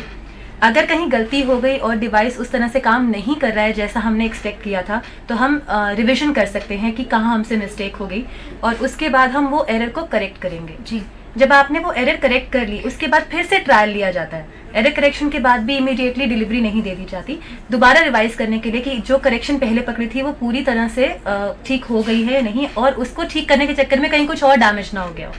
तो एक सेकंड ट्रायल किया जाता है। सेकंड ट्रायल करने के बाद आप उसमें प्रॉपर ट्रेनिंग देंगे, पेशेंट को भी उसके केयर गिवर्स को भी। जब आप सेटिस्फाई हो जाएं कि लेट अस सपोज 5 में से वो 3 ट्रायल्स अच्छे कर रहा है, तो एक considerable majority number of trials में उसने अच्छा परफॉर्म किया, तो उसके बाद अब आप उसे डिलीवरी देंगे डिवाइस की। अब डिलीवरी देने के बाद भी हमारा काम यहाँ खत्म नहीं होता। इसके बाद का प्रोसेस है फॉलो अप। मतलब आप उसे टाइम पे अपने पास डिपार्टमेंट में वापस बुलाइए, देखिए कि जिस तरह से आपने हिदायतें दी थी कि किस तरह से डिवाइस को फंक्शन करना है और किस तरह से ट्रेनिंग आपने दी थी वो वापस फॉलो किया जा रहा है या नहीं किया जा रहा है। फॉलो अप के बाद एक लास्ट फेज आता है फॉलो अलोंग। कहने को ये लास्ट फेज है, लेकिन फॉलो अलोंग का मतलब होता है जो लाइफ लॉन्ग चलेगा। मीन्स आफ्टर इनिशियली आप 2 मंथ्स के बाद बुलाइए, फिर आप 6 मंथ्स के बाद बुलाइए, फिर थोड़ा आप ईयर बाय ईयर बुलाते रहिए, क्योंकि ये एक डिवाइस है, हर मशीनरी की तरह इसमें भी प्रॉब्लम्स आएंगी। लेकिन आप ये नहीं चाहते कि पेशेंट का फंक्शन जिसके लिए आपने डिवाइस दिया वो डिटोरेट कर जाए, कहीं नीचे गिर जाए। दूसरी बात ये तो डिवाइस के एस्पेक्ट पे बोला मैंने। पेशेंट की कंडीशन भी बहुत इंपॉर्टेंट करती है। कुछ कंडीशंस ऐसी होती हैं जो प्रोग्रेस करेंगी, जिसमें पेशेंट का स्टेटस फॉल करेगा ही करेगा। अब अगर स्टेटस चेंज हो रहा है तो उसकी नीड्स भी चेंज होंगी, तो उसके हिसाब से आपको या तो करंट डिवाइस में भी चेंजेस लाने पड़ेंगे या फिर एक नया डिवाइस फैब्रिकेट करना पड़ेगा। तो एक नटशेल में एक फ्लो चार्ट है जिसपे हमें काम करना चाहिए, और ऐसे ही असिस्टिव टेक्नोलॉजी को हम ऑफ द शेल्फ से कंज्यूमर तक लेके आते हैं। जी मैम, जैसे कि आपने एक फ्लो चार्ट के जरिए हमारे व्यूअर्स को समझाया कि एक सर्विस डिलीवरी मॉडल क्या होता है, जिसे हम इनिशियली इनटेक करते हैं और पूरा फॉलो अप तक जैसे हमने डिवाइस प्रोवाइड कर दी इंडिविजुअल को, और उसके साथ साथ उसका एक ट्रायल एरर मेथड भी हमने किया देखने के लिए कि is this fit to the individual, ये प्रॉपरली फंक्शनल है या नहीं इंडिविजुअल के लिए, और साथ ही साथ फाइनली उसका follow up till the life long because it's an mechanical device. जी तो मैम इसके आगे हम सर्विस डिलीवरी मॉडल के बाद आप क्या बताना चाहेंगे? सर्विस डिलीवरी मॉडल के बाद हमारा जो आज का टॉपिक है उसमें हम कंप्यूटर एक्सेस की जी। बारे में बात करने वाले हैं। तो अब कंप्यूटर एक्सेस है क्या? सिंपल टर्म्स में अगर समझा जाए, computer and access means accessibility to computer system. ऐसे क्या मीन्स हैं जिसके थ्रू आप एक इंडिविजुअल को कंप्यूटर सिस्टम ऑपरेट करने के लिए केपेबल बना सकते हैं, वो कंप्यूटर एक्सेस के अंदर आएगा। सो अभी कंप्यूटर एक्सेस बाकी असिस्टिव टेक्नोलॉजी है और कैसे हेल्प कर सकता है उसके बारे में जानते हैं। Computer access technology are assistive technology devices that serves as a medium for independence in occupational performance such as activities of daily living, work, play and recreation। अगर एक इंसान के आप रोज़मर्रा के कार्यों को मोटी मोटी हेडिंग्स में समझना चाहें तो एक्टिविटीज़ ऑफ डेली लिविंग जो वो सुबह से रात तक करता है, उसका काम, वर्क प्लेस, और जो कुछ थोड़ा बहुत खाली समय मिले तो उसमें वो किस तरह से अपनी लाइफ को एंजॉय करता है या फिर अपने आप को रिलैक्स करता है स्ट्रेस दूर करने के लिए। तो अगर ये टेक्नोलॉजी वो अपने किसी भी एरिया में यूज़ कर रहा है तो हमें कैसे उसे एक्सेसिबल बनाना है ताकि उसके फंक्शनल नीड्स पूरे हो जाएं। Now, providing input to a computer and interpreting output can become a functional limitation for person with impairment, whether physical, sensory or cognitive, and hardware and software can help reconcile all or any of these issues। यहाँ पे ये समझाने की कोशिश की जा रही है कि अगर ब्रॉड टर्म से हम कंप्यूटर यूज़ को समझना चाहें तो हम पहले इनपुट देते हैं और उसके बाद कंप्यूटर हमें आउटपुट देता है।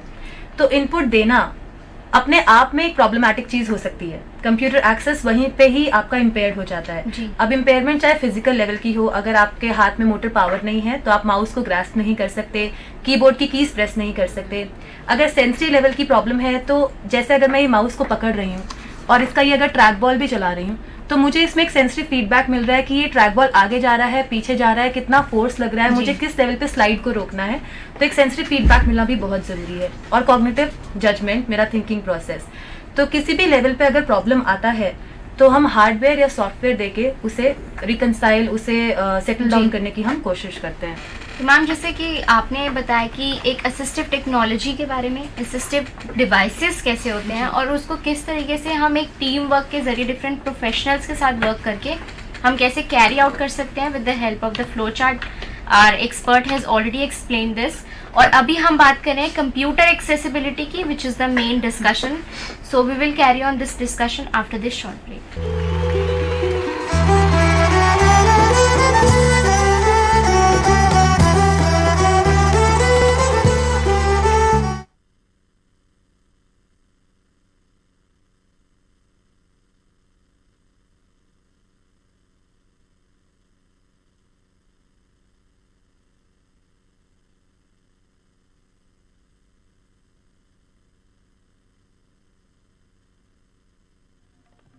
The chief handicap of the blindness is not blindness, but the attitude of seeing people towards them.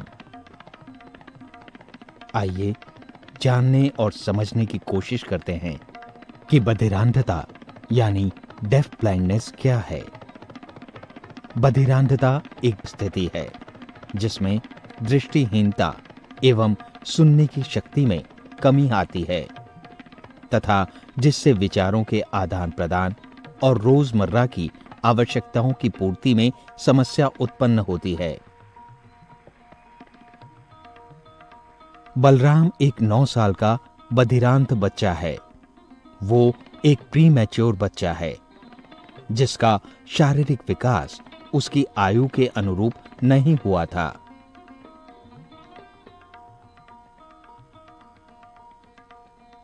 वो एक निम्न वर्गीय श्रेणी से संबंध रखता है तथा 5 साल से लगातार national association for blind Delhi के प्रशिक्षण कार्यक्रम से संलग्न है। इन 5 सालों के अंतर्गत उसे रोजमर्रा के कामों में, हलन चलन में, उसकी शैक्षणिक जरूरतों के अनुसार संप्रेषण द्वारा प्रशिक्षण दिया गया है जिससे वो इन सब क्रियाओं में स्वावलंबी बन सके। बलराम बिना किसी सहायता के चाकू से फलों को काट सकता है।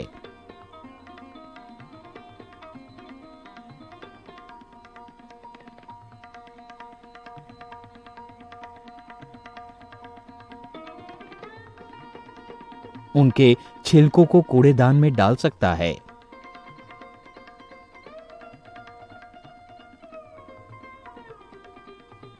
अपने बर्तनों को खुद साफ कर सकता है। उन्हें सही जगह पर रख सकता है।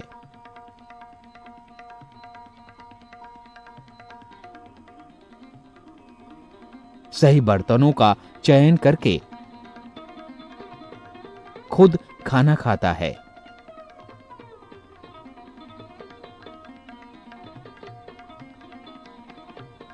एवं पानी की बोतल निकालकर पानी भी पीता है।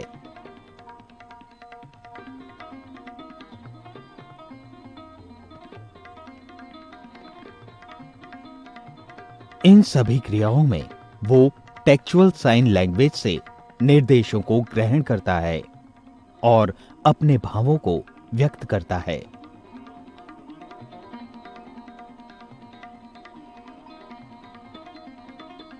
टेलर फ्रेम और ब्रेलर द्वारा गणित, पठन लेखन में भी प्रशिक्षण प्राप्त कर रहा है।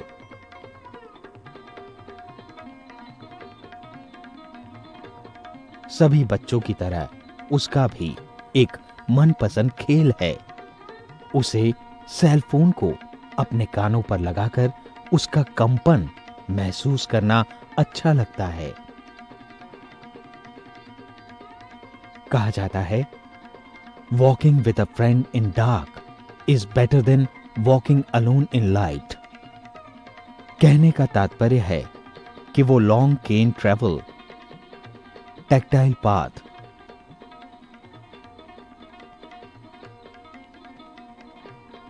ट्रेलिंग और लैंडमार्क्स द्वारा हलन चलन में भी सक्षम है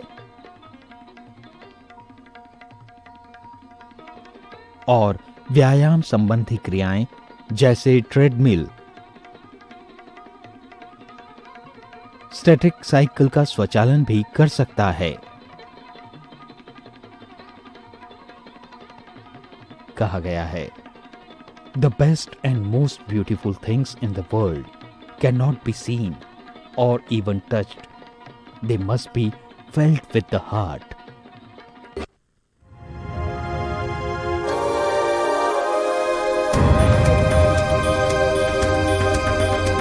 welcome back to our discussion. अभी तक हमारा जो डिस्कशन चल रहा था, it was regarding the assistive technology, assistive devices and its flow chart, जिसने डिस्क्राइब किया कि कैसे एक सर्विस प्रोवाइड की जा सकती है कि इंडिविजुअल को इजीली देख सकते हैं सर्विस को, कि कैसे हमें प्रोफेशनल को कांटेक्ट करना है, किस तरह से वो सर्विस अवेलेबल होगी इंडिविजुअल के लिए। अभी हम डिस्कशन कर रहे हैं कंप्यूटर एक्सेसिबिलिटी के बारे में, और इसके बारे में जानकारी और लेते हैं हमारे एक्सपर्ट्स। जी कविता, अभी तक हमने बात की कि कंप्यूटर एक्सेस होता क्या है और कंप्यूटर एक्सेसिबिलिटी को लोगों तक पहुंचाने की ज़रूरत क्या है। जी। अब हम जानते हैं कि कंप्यूटर यूज़ होने से हमें क्या क्या सहूलियत मिलती है। नाउ कंप्यूटर यूज़ ऑफर्स अस 4 थिंग्स, जिसे हम शॉर्ट फॉर्म में फैक्स से जान सकते हैं, FACS। फैक्स मतलब रखता है फ्लेक्सिबिलिटी। फ्लेक्सिबिलिटी यहाँ पे means multiple options with the same hardware, कि आपके पास एक हार्डवेयर ऑप्शन होता है और एक सॉफ्टवेयर ऑप्शन होता है। एक ही हार्डवेयर को आप डिफरेंट तरह से मॉडिफाई करके एक यूज़र के लिए एक्सेसिबिलिटी एनहांस कर सकते हैं। Then adaptability, as user skills change over time. मैंने पहले भी कहा कि एक यूज़र की स्किल्स हो सकता है कि वक्त आगे बढ़ने के साथ साथ या तो कम हो जाए या फिर वो प्रैक्टिस करके इम्प्रूव भी हो सकती हैं। अगर कम होती हैं तब भी आपको उस डिवाइस को मॉडिफाई करने की ज़रूरत है या फिर उसमें कुछ फीचर्स ऐड ऑन करने की ज़रूरत है। और अगर उसकी स्किल्स इम्प्रूव हो जाती हैं तब भी अगर आप एक बेसिक लेवल का डिवाइस लेके रखेंगे तो आप उसे होल्ड कर रहे हैं आगे एक स्टेप फॉरवर्ड जाने से, तो भी आपको थोड़ा सा एडवांस अपग्रेडेशन देने की बहुत ज़रूरत है। सो कंप्यूटर यूज़ में ये एक हमारे पास ऑप्शन होता है कि आप अपग्रेड बहुत ईजीली कर सकते हैं। Then C for customization. Customization to a specific user and need means हर एक इंडिविजुअल की नीड्स के हिसाब से आप उसे बना सकते हैं, अपग्रेड कर सकते हैं। जैसे कि मैं फिर से पावर व्हील चेयर का ही एग्जांपल लेना चाहूँगी। अगर पावर व्हील चेयर आप 2 इंडिविजुअल्स को दे रहे हैं, एक के लिए कम स्पीड भी बहुत मुश्किल से टॉलरेट होती है और दूसरे के लिए शायद वो एक बहुत ही मामूली चीज़ है, उसको हाई ड्राइविंग में कंट्रोल अच्छा है। तो एक एक्सेलरेशन इटसेल्फ एक कस्टमाइज्ड एफर्ट है जो आपको दोनों पावर व्हील चेयर यूजर्स के लिए चेंज करना होगा और कंप्यूटर की मदद से आप with in fraction of seconds ये कर सकते हैं। पावर व्हील चेयर का जो जॉयस्टिक सिस्टम होता है उसमें ही एक छोटी सी ऑप्शन होती है जहाँ पे आप प्लग इन लगा सकते हैं और हाथ के हाथ ही आप ये एक्सेलरेशन चेंज कर सकते हैं. Then as for specific applications और upgrades based on software rather than hardware. कई बार ऐसा होता है कि हम इंडियन सिनेरियो में सबसे पहले कोशिश तो यही करते हैं कि हार्डवेयर डिवाइसेस देके ही किया जाए, बिकॉज हार्डवेयर इंस्टॉल करना इजी होता है ऑन पेशेंट एस्पेक्ट भी, क्योंकि इतना कॉस्ट इफेक्टिव नहीं मतलब इतना हाई कॉस्ट नहीं लगता. लेकिन कुछ रिक्वायरमेंट्स ऐसी हो सकती हैं जहाँ पे आपको सॉफ्टवेयर्स देने की ज़रूरत पड़ेगी. तो जहाँ सॉफ्टवेयर्स की बात आती है वो हाईली स्पेशलाइज्ड एरिया हो जाता है, तो वहाँ पे आप स्पेसिफिक एप्लीकेशंस दे सकते हैं. तो ये था कि कंप्यूटर यूज से आप फैक्स जनरेट कर सकते हैं. लेकिन आगे मैं फिर वही कहना चाहूँगी कि कंप्यूटर यूज़ आपने अगर एनहांस कराना है आप सभी को दे सके ऐसा नहीं हो सकता. उसके लिए कुछ प्रीरिक्विजिट्स होना, कुछ पॉइंट्स पहले से एक इंडिविजुअल में प्रेजेंट होना बहुत ज़रूरी है. जैसे कि first of all sensory and perceptual abilities for processing computer output. Sensory feedback मिलना बहुत ज़रूरी है, उसी के बेसिस पे हमारा नेक्स्ट एक्शन डिसाइड होता है. एंड परसेप्चुअल एबिलिटीज़, आप कैसे थिंक करते हैं, जज करते हैं, आपका रिएक्शन टाइम कितना है, ये भी डिपेंड करेगा कितनी हाईटेक कंप्यूटर एक्सेसिबिलिटी देनी है या कितनी लो टेक कंप्यूटर एक्सेसिबिलिटी देनी है. दूसरा जो प्रीरिक्विजिट स्किल है वो है motor control for generating input to the computer. अब थोड़ा सा कंट्रोल होना बहुत ज़रूरी है. अगर जैसे कि हमने पहले एक डिवाइस दिखाया था जिसमें हमने कहा था कि टच स्क्रीन के लिए हमें चाहिए, लेकिन अगर आप हाथ देखें तो उसमें हमने यहाँ तक सपोर्ट दिया था और थोड़ा सा टच स्क्रीन के लिए हमने ऑप्शन छोड़ दिया था. अब अगर उसके हाथ में कंट्रोल नहीं है लेकिन उसके एल्बो जॉइंट या शोल्डर जॉइंट पे कंट्रोल होना बहुत ज़रूरी है, जहाँ से एटलीस्ट वो उसे ऑपरेट कर सके. अगर हम यहाँ पे भी स्टेबल कर दें तो वो एल्बो के फोर्स से ऑपरेट कर पाएगा उसे. कहीं भी अगर कोई भी मोटर कंट्रोल नहीं है तो वो उस डिवाइस को भी ऑपरेट नहीं कर पाएगा. सो एक मिनिमल अमाउंट ऑफ कंट्रोल होना बहुत ज़रूरी है. एंड कॉग्निटिव स्किल्स, अगेन आप कैसे प्रॉब्लम कोई आ जाती है, ये एक हाईटेक सिस्टम है, आपने कोई की दबाई और वो रिपीट हो गई, आपने कैसे अपने एरर करेक्ट करना है, उस समय आपने कितनी जल्दी डिसीजन लेना है. कोई आपने रिपोर्ट तैयार कर रहे हैं और बीच में कहीं दिक्कत आ गई, आपके पास इतना टाइम ही नहीं है कि आप किसी को कॉल कर सकें उसे करेक्ट करने के लिए. तो इतनी जजमेंट स्किल्स होनी भी चाहिए, तभी आप एक कंप्यूटर को एक्सेसिबल बना सकते हो इंडिविजुअल नीड्स के हिसाब से. जी. और इसी में अगर हम आगे बात करें तो इससे पहले कि हम डिफरेंट डिवाइसेस पे आएँ, मैं एक नटशेल में समझाना चाहूँगी कि बेसिक कंप्यूटर सिस्टम्स में क्या क्या पार्ट होते हैं. एक होता है सीपीयू जिसे हम उसका ब्रेन कहते हैं. एक होता है वीडीटी मतलब output to user soft copy. अब जो आउटपुट आप देख पाते हैं दैट इज एक्चुअली वीडीटी मतलब विजुअल डिस्प्ले, इसे आप इस तरह से समझिए. यूजर इनपुट डिवाइसेस कि आप जिस तरह से इनपुट देंगे वो सीपीयू में जाएगा और वही प्रोसेस होगा, तभी आपके पास आउटपुट आएगा. देन इंटरनल स्टोरेज इन्फॉर्मेशन होती है रैम और रोम, ये हमारी मेमोरी होती है कंप्यूटर की. एंड पेरिफेरल स्टोरेज इन्फॉर्मेशन, यहाँ पे एचडीडी और एफडीडी का मतलब है hard disk storage and like floppy drives, यहाँ पे हम अपना डेटा स्टोर कर सकते हैं. तो एक नटशेल में फ्लो चार्ट बताता है कि आपका जनरली एक कंप्यूटर क्या कंसिस्ट करता है. अब अगर इस एरिया में कहीं पे भी दिक्कत होगी तो हमारे पास स्कोप मिल जाता है कि हम कहाँ पे अडेप्टेशन से मॉडिफिकेशंस दें ताकि हम एक्सेसिबिलिटी एनहांस कर सकें. जी. Now adaptations to computer inputs की अगर बात की जाए, सबसे पहले हम वो अडेप्टेशंस नोटिस में लाना चाहेंगे जो कहीं बाहर से लगाने की ज़रूरत नहीं है, हमारे कंप्यूटर में अपने आप ही इंस्टॉल्ड होती हैं. सबसे कॉमन ऑल्टरनेटिव जो एक स्टैंडर्ड कीबोर्ड के लिए है वो है एक्सपैंडेड और कंट्रैक्टेड कीबोर्ड्स. आपके पास जो ये कीबोर्ड सिस्टम है उसे या तो आप बहुत बड़ा कर सकते हैं, स्पेशली उनके लिए जिन्हें अगर देखने में प्रॉब्लम है, या फिर जिनके फाइन मूवमेंट्स इतने फाइन जो मूवमेंट्स चाहिए होते हैं कीबोर्ड को चलाने के लिए वो इतने फाइन नहीं है कि अगर वो एक की प्रेस करेंगे उसके साथ 10 और कीज प्रेस हो जाती हैं. तो अगर बड़ा कीबोर्ड होगा और थोड़ा दूरी पे अगर कीज होंगे तो शायद उनके लिए ईजी हो जाएगा. और कई बार हमें इस कीबोर्ड को थोड़ा कॉन्ट्रैक्ट करना पड़ता है as per the availability of the space या एज पर अवेलेबिलिटी ऑफ कि कितना टेक्नोलॉजी का वो सॉफ्टवेयर या हार्डवेयर यूज करना चाहते हैं. देन द वॉइस रिकॉग्निशन, ये भी हमारे ही सिस्टम में इंस्टॉल होता है, जो आप अगर कुछ कह रहे हैं तो आपकी वॉइस को वो पकड़ के उसी तरह से टाइप कर देगा.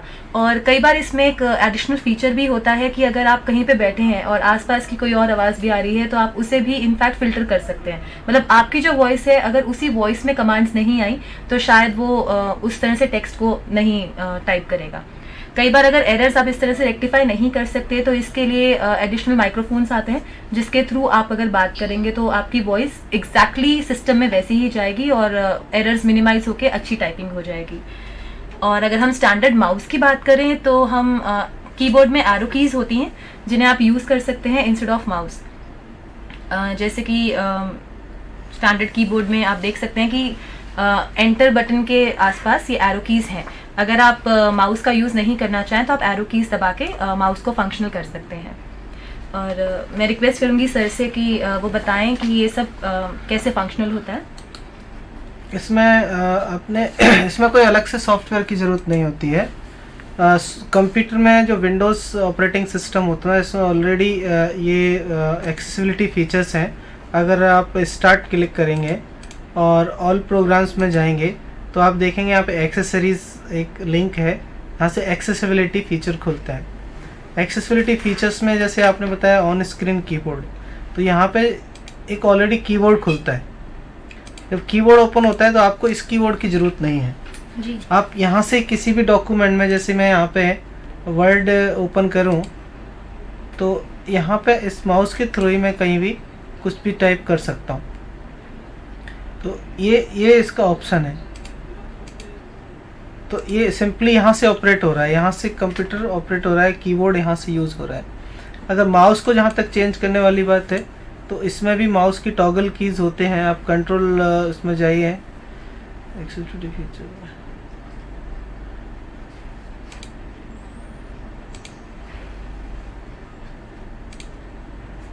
दूसरा जब तक मैं बताना चाहूँगा यहाँ पे एक्सेसिबिलिटी फीचर्स, जैसे अगर कोई विजुअली इम्पेयर्ड है और उसको जो कंप्यूटर का स्क्रीन छोटा दिखाई देता है, वहाँ पॉइंट छोटे नज़र आते हैं, तो वो कंप्यूटर स्क्रीन को मैग्नीफाई कर सकते हैं। और यहाँ पे टॉप पे आप देखेंगे जो भी माउस से आप एक्टिविटी करेंगे वो टॉप पे नज़र आएगा मैग्नीफाई होके, जूम होके। तो ये विजुअली इम्पेयर्ड लोगों के लिए आउटपुट है जो कि वो ये देख सकते हैं बड़े करके इनको। और कुछ जैसे वॉइस ऑपरेटिंग सिस्टम की बात की तो वो लोग जिनको कि वो अपने हाथ से कंप्यूटर और कीबोर्ड, माउस और कीबोर्ड ऑपरेट नहीं कर सकते, उन लोगों के लिए वो है। तो ये डिफरेंट यूटिलिटीज़ हैं विंडोज़ की, जहाँ पे आपकी विंडोज़ में कोई एक्स्ट्रा सॉफ्टवेयर न डाल के जो ऑलरेडी यूज़ है, अवेलेबल है, उसी को यूज़ कर सकते हैं। और जहाँ तक आगे हम जो चर्चा करेंगे वो डिफरेंट टूल्स की चर्चा करेंगे, जहाँ पे कि हम आपको कुछ पिक्चर्स दिखाएंगे। सर, जैसे ये आपने एक कंप्यूटर एक्सेसिबिलिटी के अंदर बताया कि किस तरीके से अगर विजुअल इम्पेयरमेंट है या लो विजन इंडिविजुअल है तो कैसे मैग्नीफायर का यूज कर सकते हैं, और विदाउट यूजिंग दिस कीबोर्ड वो कैसे कंप्यूटर के अंदर ही कीबोर्ड यूज कर सकते हैं।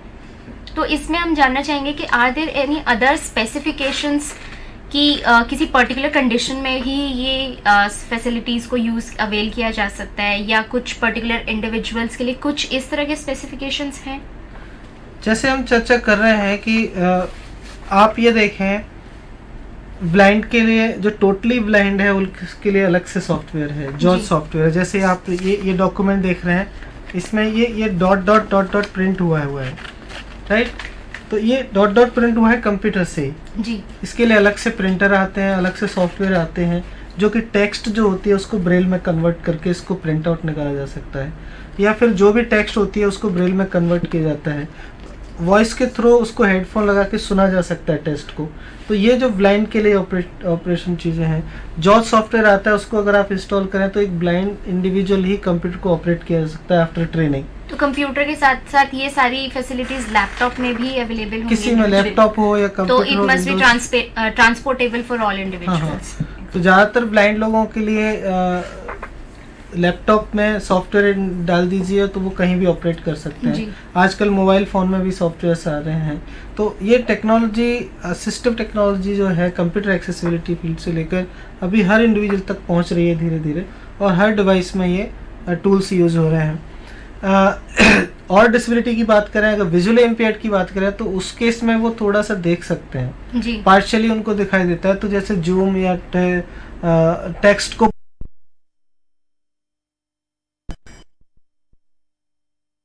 विंडो कंप्यूटर में इंस्टॉल किए जा सकते हैं और वो उसको यूज़ कर सकते हैं। जैसे कॉग्निटिवली किसी को इम्पेयरमेंट है, जैसे आप डेवलपमेंटल डिसेबिलिटी ले लीजिए, सेरेब्रल पाल्सी ले लीजिए, ऑटिज्म के केस ले लीजिए, वहाँ पर उनको कॉग्निटिवली नहीं पता होता कि वो उनको क्या प्रेस करना है। पूरा वर्ड टाइप करते करते वो बीच में भूल जाते हैं कि उनको क्या टाइप करना है।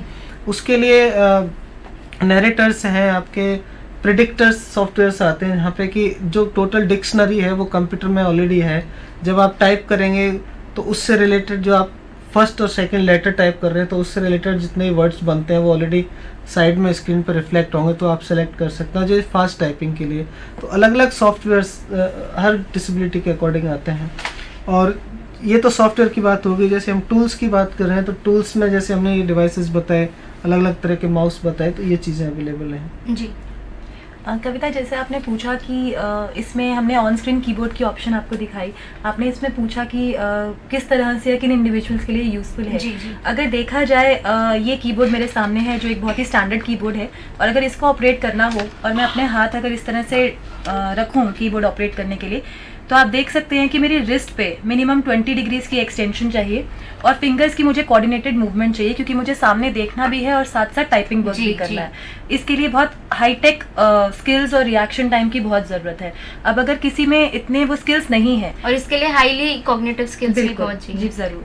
अब अगर किसी में वो स्किल्स कहीं पे भी लैक करते हैं किसी एरिया में, तो जब आप ऑन स्क्रीन कीबोर्ड करते हैं तो आपको माउस की मदद से एक एक की को प्रेस करना होता है, तो कहीं ना कहीं आप वो रिएक्शन टाइम और वो स्किल्स को थोड़ा नीचे लेके आ रहे हैं और कंप्यूटर को एक्सेसिबल बना रहे हैं। On to the one point only. Exactly. And जैसे कि सर ने कहा कि आजकल तो मोबाइल्स में भी ये टेक्नोलॉजी बहुत रेडीली अवेलेबल है। देखा जाए तो हम असिस्टिव टेक्नोलॉजी से हर जगह घिरे हुए हैं, बस ये है कि हमें उसके लिए अवेयरनेस नहीं है। हम सब यूज़ भी कर रहे हैं। आपने अगर कभी गौर किया हो तो मोबाइल का जो न्यूमेरिकल नंबर है 5, वहां पे कभी हाथ से छू के देखिए तो कुछ डॉट्स होते हैं, 1 या 2 डॉट्स होते हैं। वो इसलिए दिए जाते हैं कि अगर जो लोग विजुअली इम्पेयर्ड हैं या जो लोग बिल्कुल ही कंप्लीट इम्पेयर्ड हैं, उनको ये अंदाजा हो जाए कि एटलीस्ट डिजिट 5 कहाँ है और उसके रिस्पेक्ट में बाकी डिजिट्स वो ऑपरेट कर सकते हैं। ये एक छोटा सा एग्जाम्पल है। दूसरा, आजकल उसमें भी ऐसा सॉफ्टवेयर लगाए गए हैं मोबाइल में कि जब भी आप नंबर प्रेस करते हैं तो आगे से वो वापस बोलते हैं कि आपने कौन सा नंबर प्रेस किया है, या किसी का कॉल आता है तो इनफैक्ट आप जिस नाम से वो कॉल सेव कर रहे हैं आप वो कॉन्टैक्ट का नाम भी बोला जाता है। So it will be very much helpful for basically for visually impaired. Yes, exactly. And even आजकल big screen mobiles like Apple के मोबाइल्स आने लगे हैं, टच स्क्रीन मोबाइल्स आ रहे हैं। These are examples of like magnified screen. तो देखा जाए तो हर जगह सॉफ्टवेयर्स इंस्टॉल किए जा रहे हैं। These all are assistive technology और हम सब डेली यूज में उसे रेडली यूज कर रहे हैं, लेकिन अवेयरनेस नहीं आ पा रही है। But main objective is not known among the population. Exactly. अगर इस डिस्कशन को आगे बढ़ाते हुए, जैसे आपने पूछा कि किन किन इंडिविजुअल्स को हम केटर कर सकते हैं, तो यहाँ पर हम थोड़ा हाईलाइट करना चाहेंगे प्रॉब्लम बाय प्रॉब्लम, कि जिस तरह से सर ने अभी एग्जांपल दिया कि visually impaired, then blind, hearing impaired को हम केटर कर सकते हैं। तो थोड़ा अगर हम प्रॉब्लम वाइज डिस्कशन करें तो आपको बेटर ऑप्शंस हम बता सकते हैं कि क्या क्या अवेलेबल ऑप्शंस हैं, और ताकि जो लोग हमारा ये प्रोग्राम देख रहे हैं वो किस तरह से आगे ये इन्फॉर्मेशन पास ऑन कर सकते हैं।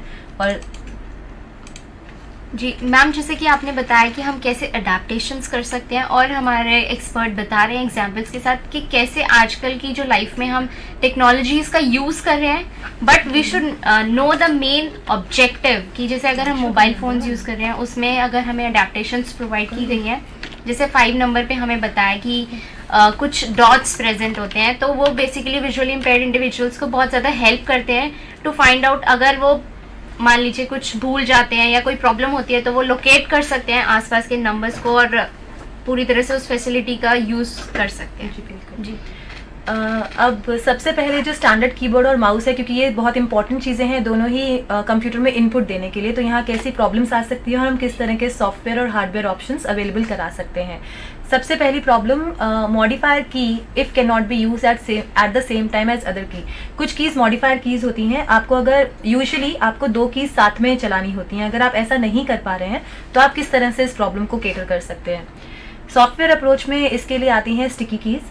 स्टिकी की एक ऐसी की होती है कि आप कितनी देर तक उस की को स्टिक करके रखें। I mean, आपने अगर एक की प्रेस की तो कितनी देर तक वो की स्टिक पोजीशन में रहेगी, ताकि आपको बाकी की प्रेस करने के लिए उसे साथ में प्रेस ना करना पड़े। जैसे फॉर एग्जांपल हमें कई बार अगर @ या ऊपर के जो सिंबल्स अगर टाइप करने होते हैं तो हमें शिफ्ट दबा के उन कीज को प्रेस करना पड़ता है। अगर ये आप दोनों एक्शन साथ में नहीं कर पाते तो स्टिकी कीज की मदद से आप शिफ्ट को थोड़ी देर के लिए होल्ड कर सकते हैं और पर्सन दूसरे सिंगल हैंड से बाकी कीज को प्रेस कर सकता है।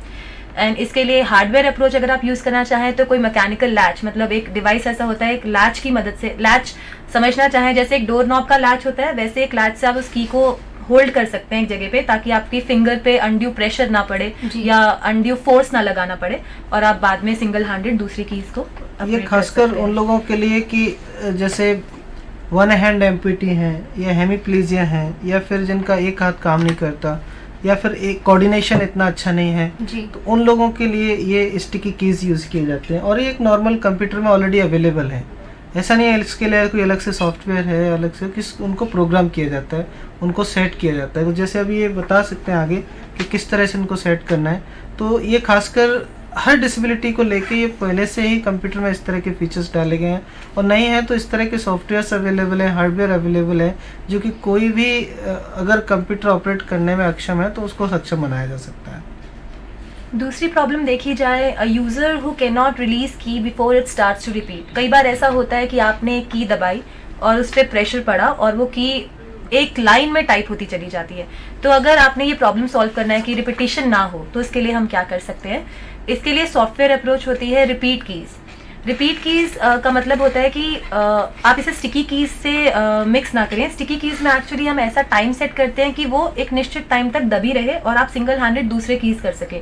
बट यहाँ पे रिपीट कीज की कितनी मिनिमम ड्यूरेशन के लिए आप चाहते हैं कि वो की प्रेस हो ताकि रिपीटिशन स्टार्ट ना हो जाए जी।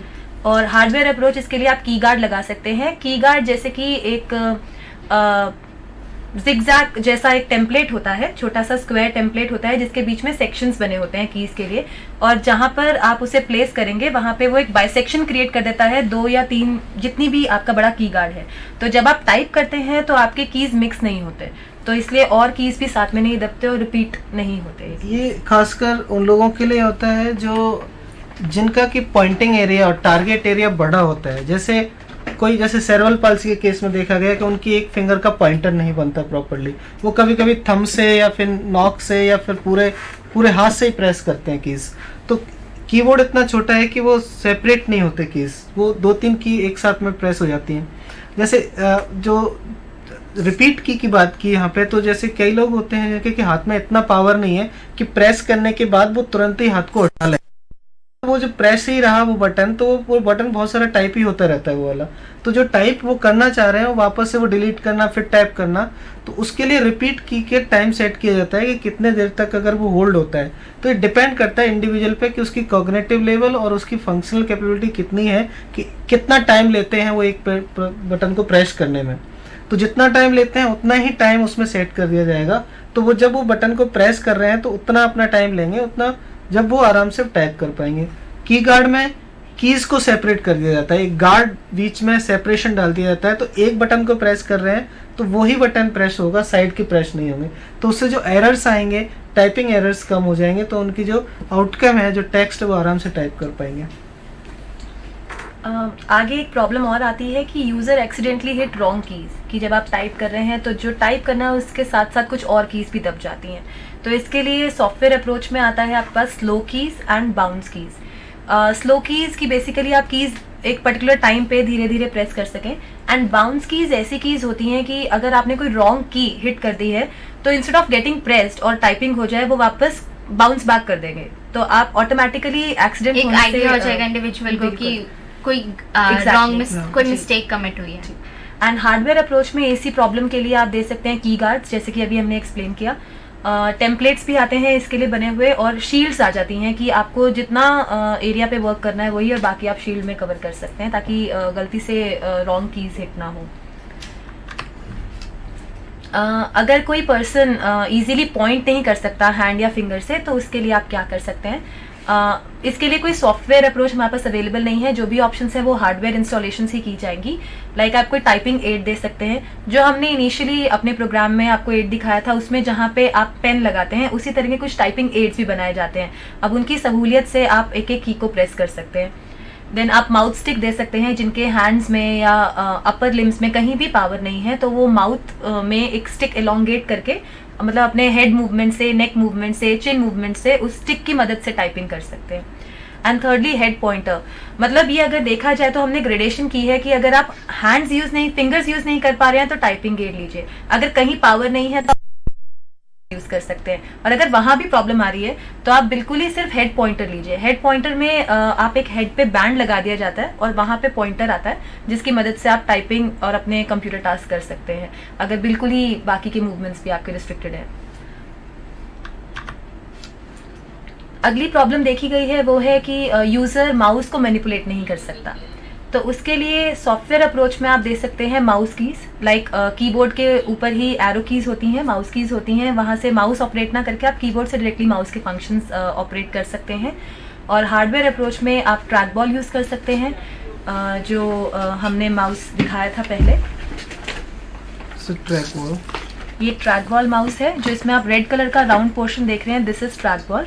तो आप अपना हैंड इस पे प्लेस करेंगे। किसी के अगर सिर्फ पाम में पावर है और फिंगर एक्सेस नहीं है, क्योंकि इस माउस को यूज करने के लिए मुझे राइट भी प्रेस करना है, लेफ्ट भी प्रेस करना है और ट्रैक बॉल भी चलाना है, लेकिन अगर मेरे पास सिर्फ यहाँ की पावर है तो मैं डायरेक्टली इस पे रख के इसको मूव कर सकती हूँ। This is a very soft ball और इजीली आपके फंक्शंस परफॉर्म किए जा सकते हैं।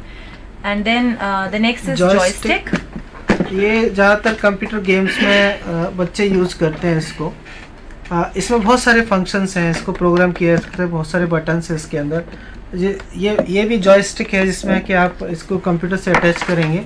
इसमें छोटा सा इसका एक सॉफ्टवेयर आता है, वो कंप्यूटर में लोड करेंगे तो कंप्यूटर की जो भी इसमें करीब 10 से 12 पॉइंट्स हैं, उसको प्रोग्राम कर सकते हैं आप कि किस बटन को प्रेस करने से कौन सा प्रोग्राम ओपन होएगा।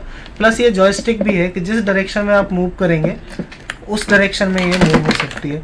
तो ये खासकर उन लोगों के लिए जो कि माउस को ऑपरेट नहीं कर सकते, लेकिन कुछ एक थिकनेस चीज़ जैसी चीज़ को ग्रैब करके मूवमेंट कर सकते हैं, और वहीं पे कुछ बटन्स हैं जिनको वो हिट कर सकते हैं ऑपरेट करने के लिए। ट्रैक बॉल का जैसे बताया ही।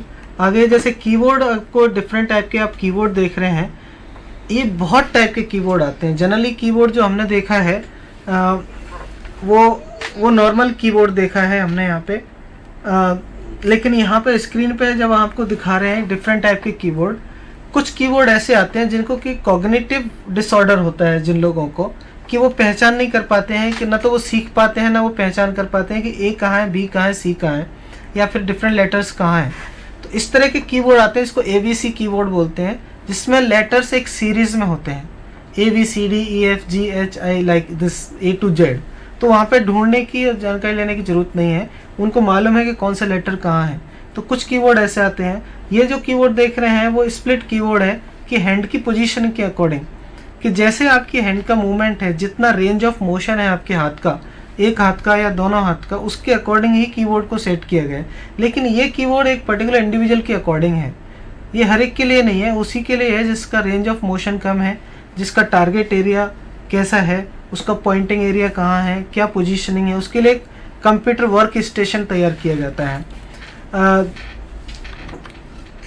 आगे इस तरह के ब्रेल कीबोर्ड भी होते हैं, जहाँ पे कि ब्रेल के बटन्स बनाए जाते हैं ब्लाइंड्स के लिए, जो कि इसको यूज़ कर सकते हैं। लार्ज कीबोर्ड होते हैं। लार्ज कीबोर्ड इसलिए कि उनकी जो बटन्स हैं वो बहुत बड़े बड़े बनाए जाते हैं। जैसे मैंने बताया कि सेरेब्रल पाल्सी के लोग कई बार जो मुट्ठी बांध के बटन प्रेस करते हैं, तो उनके लिए जो कीबोर्ड का साइज़ बड़ा बनाना पड़ता है अगर कीगार्ड नहीं लगाएं तो इस तरह के कुछ इनपुट डिवाइसेस हैं जो डिफरेंट डिसेबिलिटी के अकॉर्डिंग डिफरेंट टूल से यूज़ किए जाते हैं। सर, जैसे कि आपने बताया कि कैसे हम कीबोर्ड को ऑपरेट कर सकते हैं और different technologies, our expert is explaining about the different technologies, upgraded technologies that we can use in computer and that enhances the accessibility of the computer for different disabled individuals। इसके बारे में बाकी की information हम एक छोटे से break के बाद लेंगे।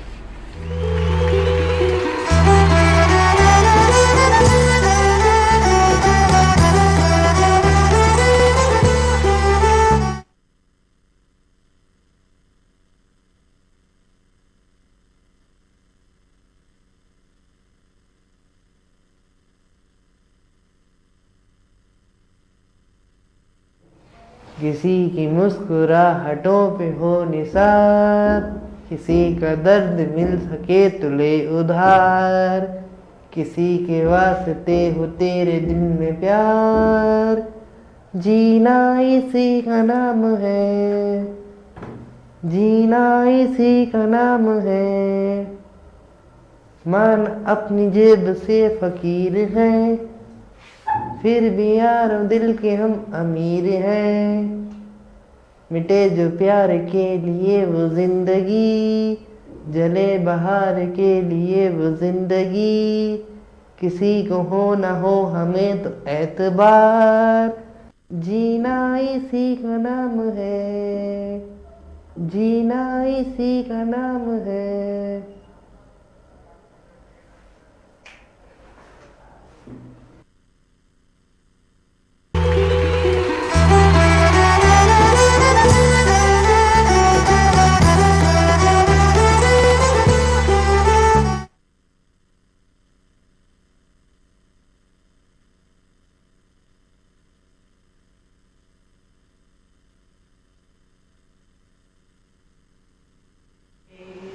हम होंगे कामयाब, हम होंगे कामयाब, हम होंगे कामयाब एक दिन।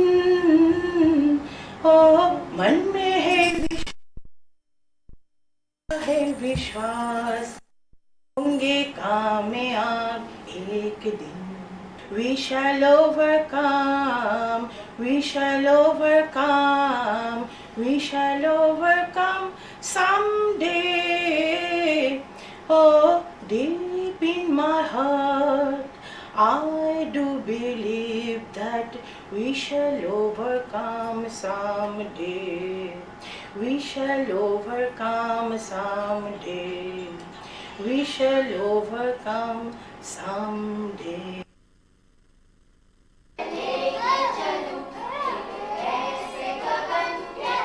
This is Aparna.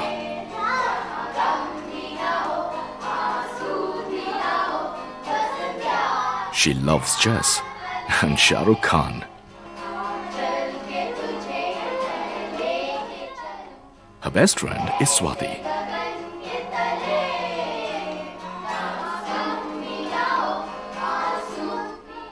She also has visual impairment.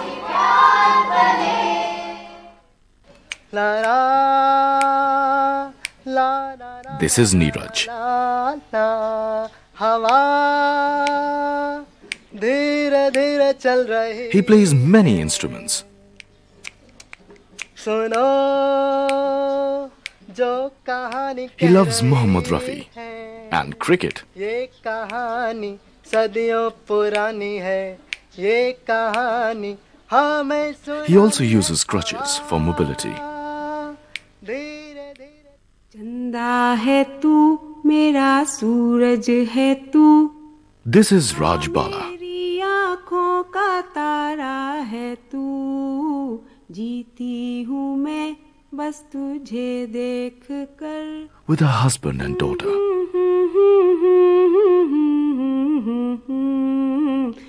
She loves cooking and watching TV. सूरज है तू, आ मेरी आँखों का तारा है तू। She also has cerebral palsy.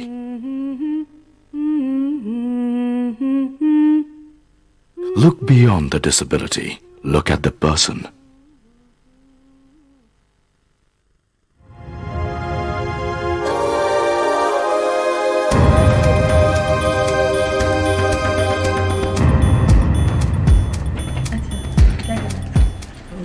Welcome back to our discussion. अभी तक हमने अपने डिस्कशन में जाना regarding the assistive technology and we are continuously discussing about the upgraded technologies और the facilities that an individual और a disabled individual can avail. So बाकी की इन्फॉर्मेशन हम अपने एक्सपर्ट से लेते हैं और we are going on to the very interesting discussion जिसमें हमने जाना कि हमारे कंप्यूटर में ही कितने ऑप्शंस होते हैं और बाकी की जैसे हम मॉडिफिकेशंस कहें या अडेप्टेशंस हम एक इंडिविजुअल को प्रोवाइड कर सकते हैं, ये हम जानते हैं और हमारे एक्सपर्ट से। तो जैसे आगे हम बढ़ाएं, कुछ डिवाइसेस और भी अवेलेबल हैं हमारे पास। जैसे ये भी एक डिवाइस है, इसमें हमने बताया एक तो नॉर्मल माउस, ये भी इनपुट डिवाइस है। एक हमने ट्रैक बॉल बताया, ये भी एक इनपुट डिवाइस है। एक हमने पॉइंटर बताया जो ये भी कीबोर्ड के लिए माउस डिवाइस है ऑपरेटिंग, लेकिन ये भी एक अलग तरह का डिवाइस है जहाँ पे ये अटैच होता है USB से कंप्यूटर से और यहाँ पे एक पॉइंटर होता है इसका। इसका फ़ायदा ये है कि ये उन लोगों के लिए जिनको कि इसको भी रोटेट नहीं कर सकते। और इसका ही एक ऑल्टरनेट है कि इसमें भी एक कंप्यूटर लैपटॉप की तरह एक टच पैड बनाया गया है। उसमें जिस तरह का ये जो पेन टाइप का दिया गया है, अगर इसको इसके ऊपर रोटेट करेंगे तो आप जैसे आप कंप्यूटर स्क्रीन पे देख रहे हैं माउस ऑपरेट हो रहा है, तो इससे थ्रो अब ये इसको ग्रैब करने के लिए अलग से आप पॉइंटर बना सकते हैं। जैसे इसमें बताया कि इसमें आपने पॉइंटर बनाया और ये इसमें ग्रैब किया तो वो इससे भी रोटेट कर सकते हैं। प्लस इसके लिए आप डिफरेंट पॉइंटर बना सकते हैं या किसी वेलक्रो के थ्रू पाम से अटैच करके, और कोई अगर सिंपली 2 हाथों से भी इसको जो होल्ड नहीं कर सकते वो 2 हाथों से भी इसको ऑपरेट कर सकते हैं। इसको मूव करना होता है, सिर्फ इससे टच नहीं करना है, इसके हल्का सा डिस्टेंस रखना है, उसको मूव करेंगे तो माउस ये मूव होएगा। तो जिस डायरेक्शन में ले जाएंगे वहीं पे क्लिक करना है तो इसको टच करना होगा। तो ये सिंपल इस ट्रैक पैड बोलते हैं इसको। और इसमें कुछ फंक्शन कीज दीजिए होते हैं, अगर इनको प्रेस करेंगे तो आप इस कह सकते हैं कि FN1 जो है उससे अगर हम बटन प्रेस करें तो स्टार्ट क्लिक हो जाए ऑलरेडी। अगर हम FN2 करें तो इससे माइक्रोसॉफ्ट ऑफिस खुल जाए या जो भी है, तो आप उसमें प्रोग्राम भी कर सकते हैं इसको। तो ये भी एक डिवाइस के तौर पे यूज़ किया जा सकता है, खासकर उन लोगों के लिए जिनको कि ये माउस ऑपरेट नहीं कर सकते। एक डिसेबिलिटी के बारे में बताऊं तो खासकर जो स्पाइनल कॉर्ड इंजरी होते हैं, जो क्वाड्राप्लीजिक्स होते हैं, उनको खासकर प्रॉब्लम्स आती है नॉर्मल माउस यूज़ करने में, तो उनके लिए काफ़ी यूज़फुल है। कीबोर्ड के बारे में जैसे हमने बात की, डिफरेंट टाइप के माउसेस के बारे में की, कोई एक लोटेक स्प्लिंट या जो पॉइंटर बनाने की बात की, हेड पॉइंटर, चिन पॉइंटर, तो इन सब से कंप्यूटर ऑपरेट हो सकते हैं। लेकिन नेक्स्ट स्टेप है हमारा कि कंप्यूटर जो वर्क स्टेशन है वो भी प्रॉपरली इंडिविजुअल के अकॉर्डिंग मॉनिटर की पोजीशन, लैपटॉप की पोजीशनिंग, डिस्टेंस, चेयर की पोजीशन, आर्म रेस्ट की पोजीशन, तो उस तरह से भी बहुत सारे डिवाइसेस हमारे पास मार्केट में भी अवेलेबल हैं, जिस पे कि आप जैसे ये अगर कोई लैपटॉप यूज़ करता है तो उसके लिए आजकल ये जनरल मार्केट में भी अवेलेबल हैं।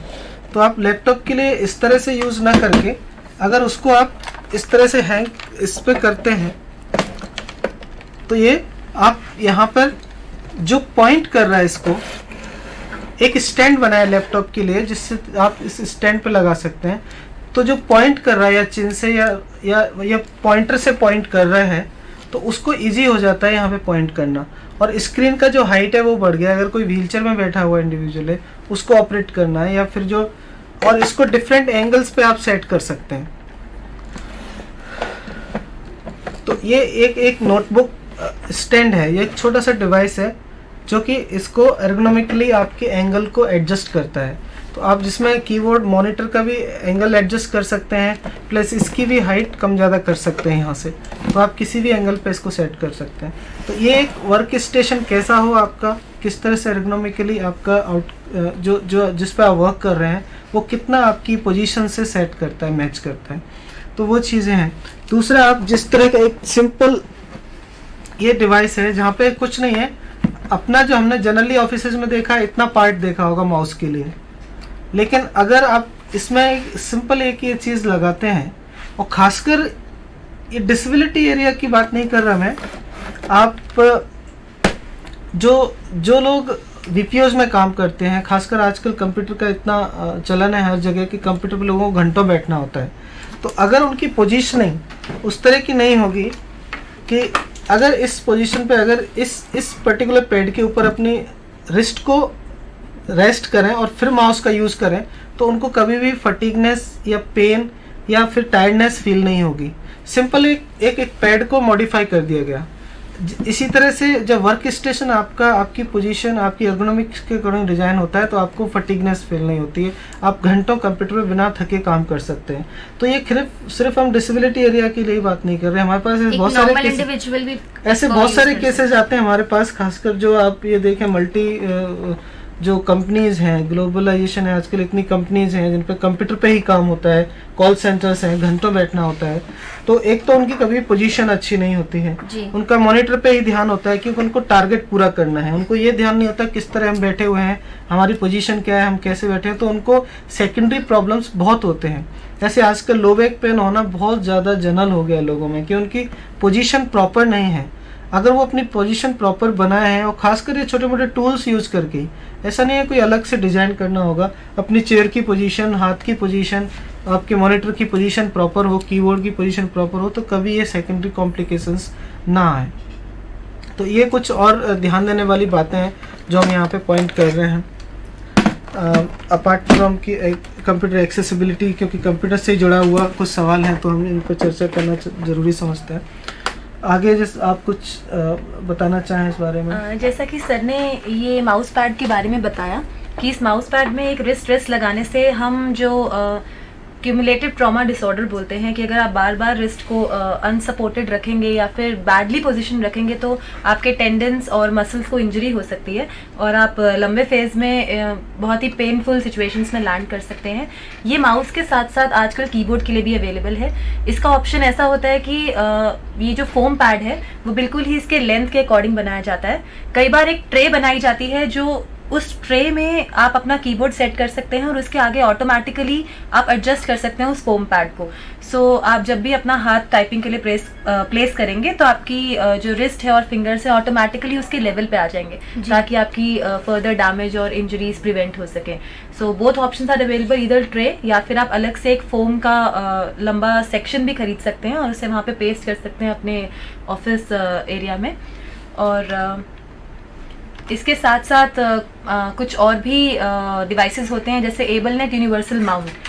ये भी एक अर्गोनॉमिक डिवाइस है। एबलनेट यूनिवर्सल माउंट में क्या होता है कि ये एक माउंटिंग सिस्टम है जो आप टेबल के कॉर्नर में फिक्स कर सकते हैं और जो भी इंडिविजुअल अगर वो व्हीलचेयर में है या फिर आपकी सीट टू डेस्क हाइट अगर मैच नहीं करी है कोई नॉर्मल इंडिविजुअल के लिए भी, तो आप अपने अकॉर्डिंग अपने वर्किंग स्टेशन को एडजस्ट कर सकते हैं, अपने कीपैड को, अपने मॉनिटर एरिया को अपने आई लेवल के हिसाब से एडजस्ट कर सकते हैं। This is a portable mount system and adjustable keyboard tray तो मैंने आपको बता ही दिया है। इसके साथ साथ अब क्योंकि आजकल मल्टीटास्किंग का ज़माना है, हम बहुत सारे काम एक साथ करने की कोशिश करते हैं, तो मल्टीटास्किंग को और फैसिलिटेट करने के लिए कि आपका काम भी ना रुके और आपकी इंजरीज भी बहुत मिनिमल हो, उसके लिए कुछ वायरलेस डिवाइसेस भी हैं जिसको आप अपने कंप्यूटर के साथ इंस्टॉल करें तो आप बहुत सारे काम एक साथ कर सकते हैं। जैसे वायरलेस माउस आता है आजकल। वायरलेस माउस में आपको कोई वायर से इंस्टॉल करने की ज़रूरत नहीं है और आप एक कंसिडरेबल डिस्टेंस पे भी उसे ऑपरेट कर सकते हैं।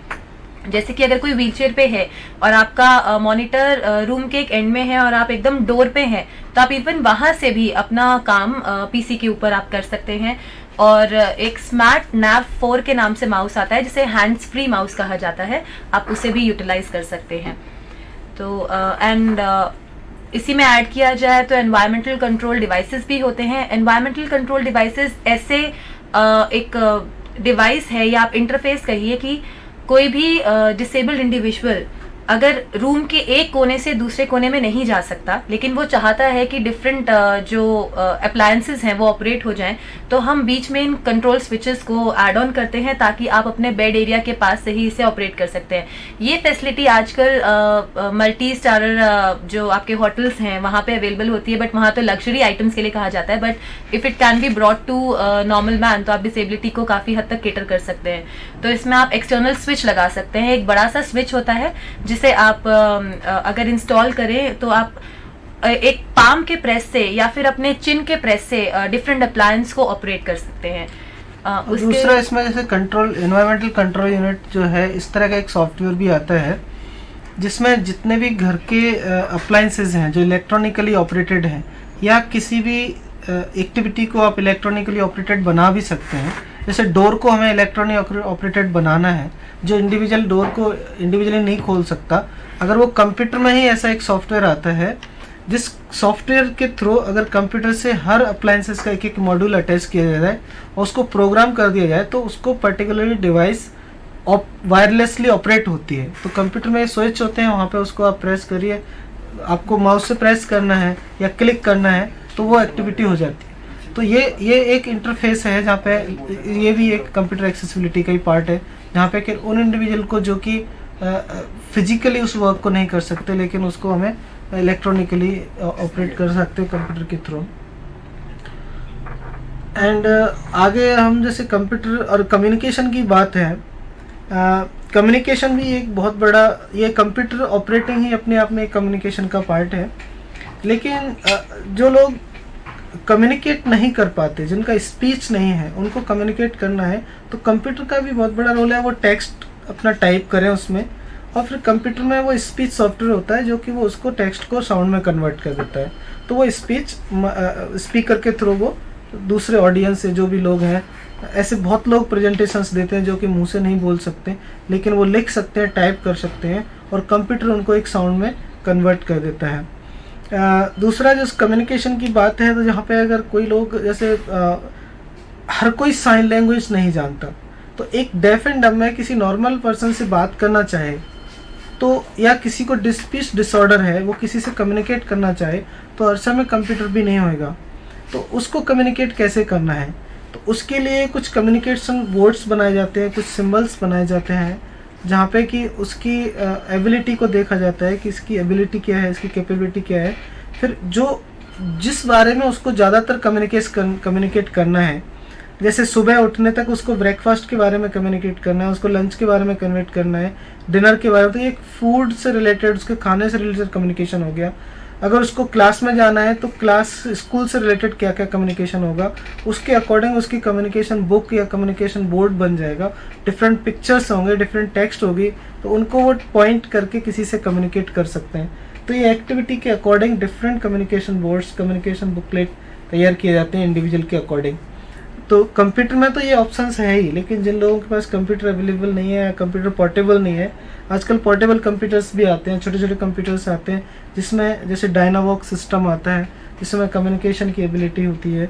आप किसी भी फील्ड से रिलेटेड कम्युनिकेशन बोर्ड उसके अंदर डिजिटल डाल सकते हैं, जिससे कि वो कम्युनिकेट कर सकता है। लेकिन ये हमेशा इंडिविजुअल टू इंडिविजुअल पर डिपेंड करेगा कि उसकी डेली एक्टिविटी क्या है, वो क्या करता है ड्यूरिंग द डे। उस ईच इंडिविजुअल एक्टिविटी के अकॉर्डिंग वो कम्युनिकेशन बोर्ड तैयार किए जाते हैं, तो वो उस अकॉर्डिंग वो किसी से भी कम्युनिकेट कर सकते हैं। जैसे एक नॉर्मल कम्युनिकेशन डिसऑर्डर वाला कोई इंडिविजुअल है, वो किसी नॉर्मल शॉप पे कुछ खरीदने जाता है, उसको आइसक्रीम खरीदनी है, तो उस कम्युनिकेशन बोर्ड में आइसक्रीम के डिफरेंट पिक्चर्स लगे होते हैं आइसक्रीम बोर्ड पे, हमें भी मालूम नहीं होती, तो हम पॉइंट करते हैं हमको ये चाहिए जी। तो हमें मालूम नहीं है कि इसका नाम पर्टिकुलर क्या है या क्या है, हम उसकी पिक्चर देख के बताते हैं कि ये हमें चाहिए। तो सिमिलरली वही टेक्निक वहाँ पे भी यूज किया जा सकती है कि वो पॉइंट कर सकते हैं कि 4 तरह के जूस हैं, तो कौन सा जूस उसको अच्छा लग रहा है। वो स्पीच तो नहीं कर पा रहा, बट अपनी चॉइस बता सकते हैं, चॉइस बता सकता है। तो जैसे अगर मैं इस पॉइंट पे भी 4 कॉर्नर पे मैं लिख दूं कि यहाँ पे ऑरेंज जूस, यहाँ पे एप्पल जूस, यहाँ पे बनाना जूस और यहाँ पे पाइनएप्पल जूस, और फिर मैं आपसे पूछूं आपको कौन सा जूस चाहिए, तो मैं आपके आइज के आइडिया से ही पता लगा लूंगा कि आप किस तरफ टारगेट कर रहे हैं। तो खासकर उस कम्युनिकेशन बोर्ड पर जो पॉइंटिंग होती है, आई गेज सिस्टम होता है, उससे भी आइडिया लग सकता है कि आपको ये चाहिए। अगर मैं यहाँ पॉइंट करके आपसे पूछूं कौन सा जूस चाहिए 4 में से, तो जो आपका एंगल है आइज का, उससे ही आइडिया लग जाएगा कि आपको मैंगो जूस की जरूरत है। तो इस तरह से कुछ कम्युनिकेशन बोर्ड्स तैयार किए जाते हैं, जिससे कि एक इंडिविजुअल जो स्पीच डिसऑर्डर है उसको उससे कम्युनिकेट कैसे करना है एक जनरल पब्लिक को। डेफ एंड डम साइन लैंग्वेज हर किसी को नहीं आती, तो वहाँ पे ये कम्युनिकेशन बोर्ड बहुत इंपॉर्टेंट होते हैं। और इसमें भी टू ऐड ऑन, जैसे सर ने बताया कि आप आई के एंगल से पता लगा सकते हैं। कई बार आई का एंगल अगर केयर गिवर्स को पता करना मुश्किल हो, तो इसमें दूसरे ऑप्शंस आप यूज़ कर सकते हैं, जैसे आई ब्लिंकिंग। आप खुद अगर बोलें आपको ये चाहिए, तो एटलीस्ट वो आई ब्लिंक करके येस या नो का ऑप्शन पॉइंट आउट कर सकता है। या फिर अगर स्पीच नहीं निकलती लेकिन थोड़ा लिप मूवमेंट निकलता है, तो आप लिप मूवमेंट अगर नहीं पकड़ पा रहे हैं, लेकिन अगर आप साथ में मैच करें इन ऑप्शंस को, तो उसके लिए ज़रूर उसकी नीड पूरी होगी। और इंडिविजुअल टू इंडिविजुअल अगर आप कम्युनिकेशन बुकलेट बनाना चाहें या बोर्ड बनाना चाहें, तो उसको भी आप हाई टेक या लो टेक बना सकते हैं, क्योंकि जिन हम बोर्ड्स की बात कर रहे हैं जिसमें हमें पॉइंटिंग की ज़रूरत है या आस्किंग एंड टेलिंग की ज़रूरत है, उसी को आप वॉइस में भी कन्वर्ट कर सकते हैं। अगर आप उसमें एक बहुत ज़्यादा कुछ नहीं करना होता, अगर आप एक बैटरी सिस्टम लगाएं, जैसे आपने बच्चों की गेम देखी होगी मैच करने वाली गेम, अगर आप एक वायर को एक ऑप्शन को दूसरे ऑप्शन से मैच करते हैं वायर से, तो एक साउंड प्रोड्यूस होता है, ऑडिटरी आउटपुट निकलता है।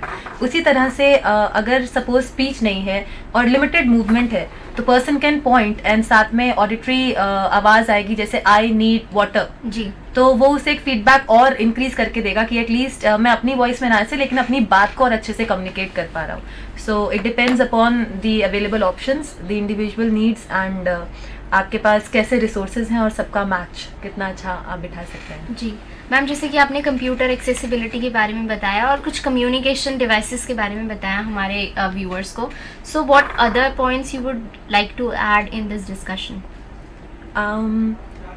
इसी डिस्कशन को अगर आगे फॉरवर्ड किया जाए तो बहुत ऐसी ऑप्शंस हैं कंप्यूटर एक्सेस के अंदर ही, काफ़ी सॉफ्टवेयर्स और हार्डवेयर्स में जो इतने रेडिली अवेलेबल नहीं है, लेकिन अगर हम कोशिश करें तो हम ज़रूर इसे एक्सेसिबल बना पाएंगे। जैसे कि अगर स्टूडेंट्स के एस्पेक्ट पे देखा जाए, क्योंकि आजकल यंगस्टर्स में बहुत ही एक्सीडेंटल केसेस देखे जाते हैं, particularly spinal cord injury cases and high stress है तो हेमरेजिक स्ट्रोक्स वगैरह होने के चांसेस बहुत ज़्यादा रहते हैं। तो उसमें अब एकेडमिक्स तो छोड़ा नहीं जा सकता इतने कॉम्पिटिटिव वर्ल्ड में, तो उसमें word Q, math type, supplementary tutorials आते हैं। दीज आर सिंपल सॉफ्टवेयर्स, अगर आप इन्हें इंस्टॉल करें तो आप एकेडमिक्स में भी अच्छा कर सकते हैं। और साथ ही डिफरेंट सिम्बल्स और डिफरेंट कार्टून कैरेक्टर्स को भी आप वेरियस एजेस में इनकॉर्पोरेट कर सकते हैं कम्युनिकेशन बोर्ड को और इंटरेक्टिव बनाने के लिए। जी मैम, जैसे कि आज का जो हमारा डिस्कशन था, it was basically focusing on to the computer accessibility and communication assistive devices, और हमारे एक्सपर्ट ने बहुत अच्छे से एक्सप्लेन किया हमें कि किस तरीके से एक individual, whether he is disabled और not, can access the computer, और एक फ्लेक्सिबिलिटी प्रोवाइड की गई है by providing different options to the individuals. अगर हम देखें कि हमारे डिस्कशन में हमारे एक्सपर्ट ने बताया कि शुरू से लेकर एक असिस्टिव टेक्नोलॉजी में हमें किस तरह के असिस्टिव डिवाइसेस प्रोवाइड किए गए हैं, और उन डिवाइसेस को एक टीम वर्क के जरिए, combined and coordinated work of the professionals, हम कैसे कैरी आउट कर सकते हैं एक इंडिविजुअल के लिए जिसकी रिक्वायरमेंट है। और रिक्वायरमेंट हमें कैसे पता चलती है? By assessing, by finding out the limitations, strengths, the positive part, the negative part and the current level of the individuals। साथ ही साथ उसकी रिक्वायरमेंट कैसी है, वो कैसे एरिया में वर्क करता है, किस सेटिंग में वर्क करता है। और अगर कंप्यूटर एक्सेसिबिलिटी में उसको जैसे मान लीजिए कीबोर्ड की ज़रूरत है या माउस ऑपरेट करना है, तो उसको कैसे हम प्रोवाइड कर सकते हैं एक्सेसिबिलिटी। और कम्युनिकेशन इम्पेयरमेंट है इंडिविजुअल में, या स्पीच में किसी तरह की प्रॉब्लम है, तो डिफरेंट हम कम्युनिकेशन डिवाइसेस कैसे प्रोवाइड कर सकते हैं, ये हमने देखा। और हमने डिफरेंट डिवाइसेस के इलस्ट्रेशंस विद एग्जाम्पल्स हमने जाना कि कैसे कैसे अपग्रेडेड टेक्नोलॉजी के साथ, असिस्टिव टेक्नोलॉजी के साथ एक इंडिविजुअल इन फैसिलिटीज़ को अवेल कर सकता है। Thank you so much both of you for giving all these informations to our viewers. That was all about the today's discussion. This is time for the closing of session. Thank you so much.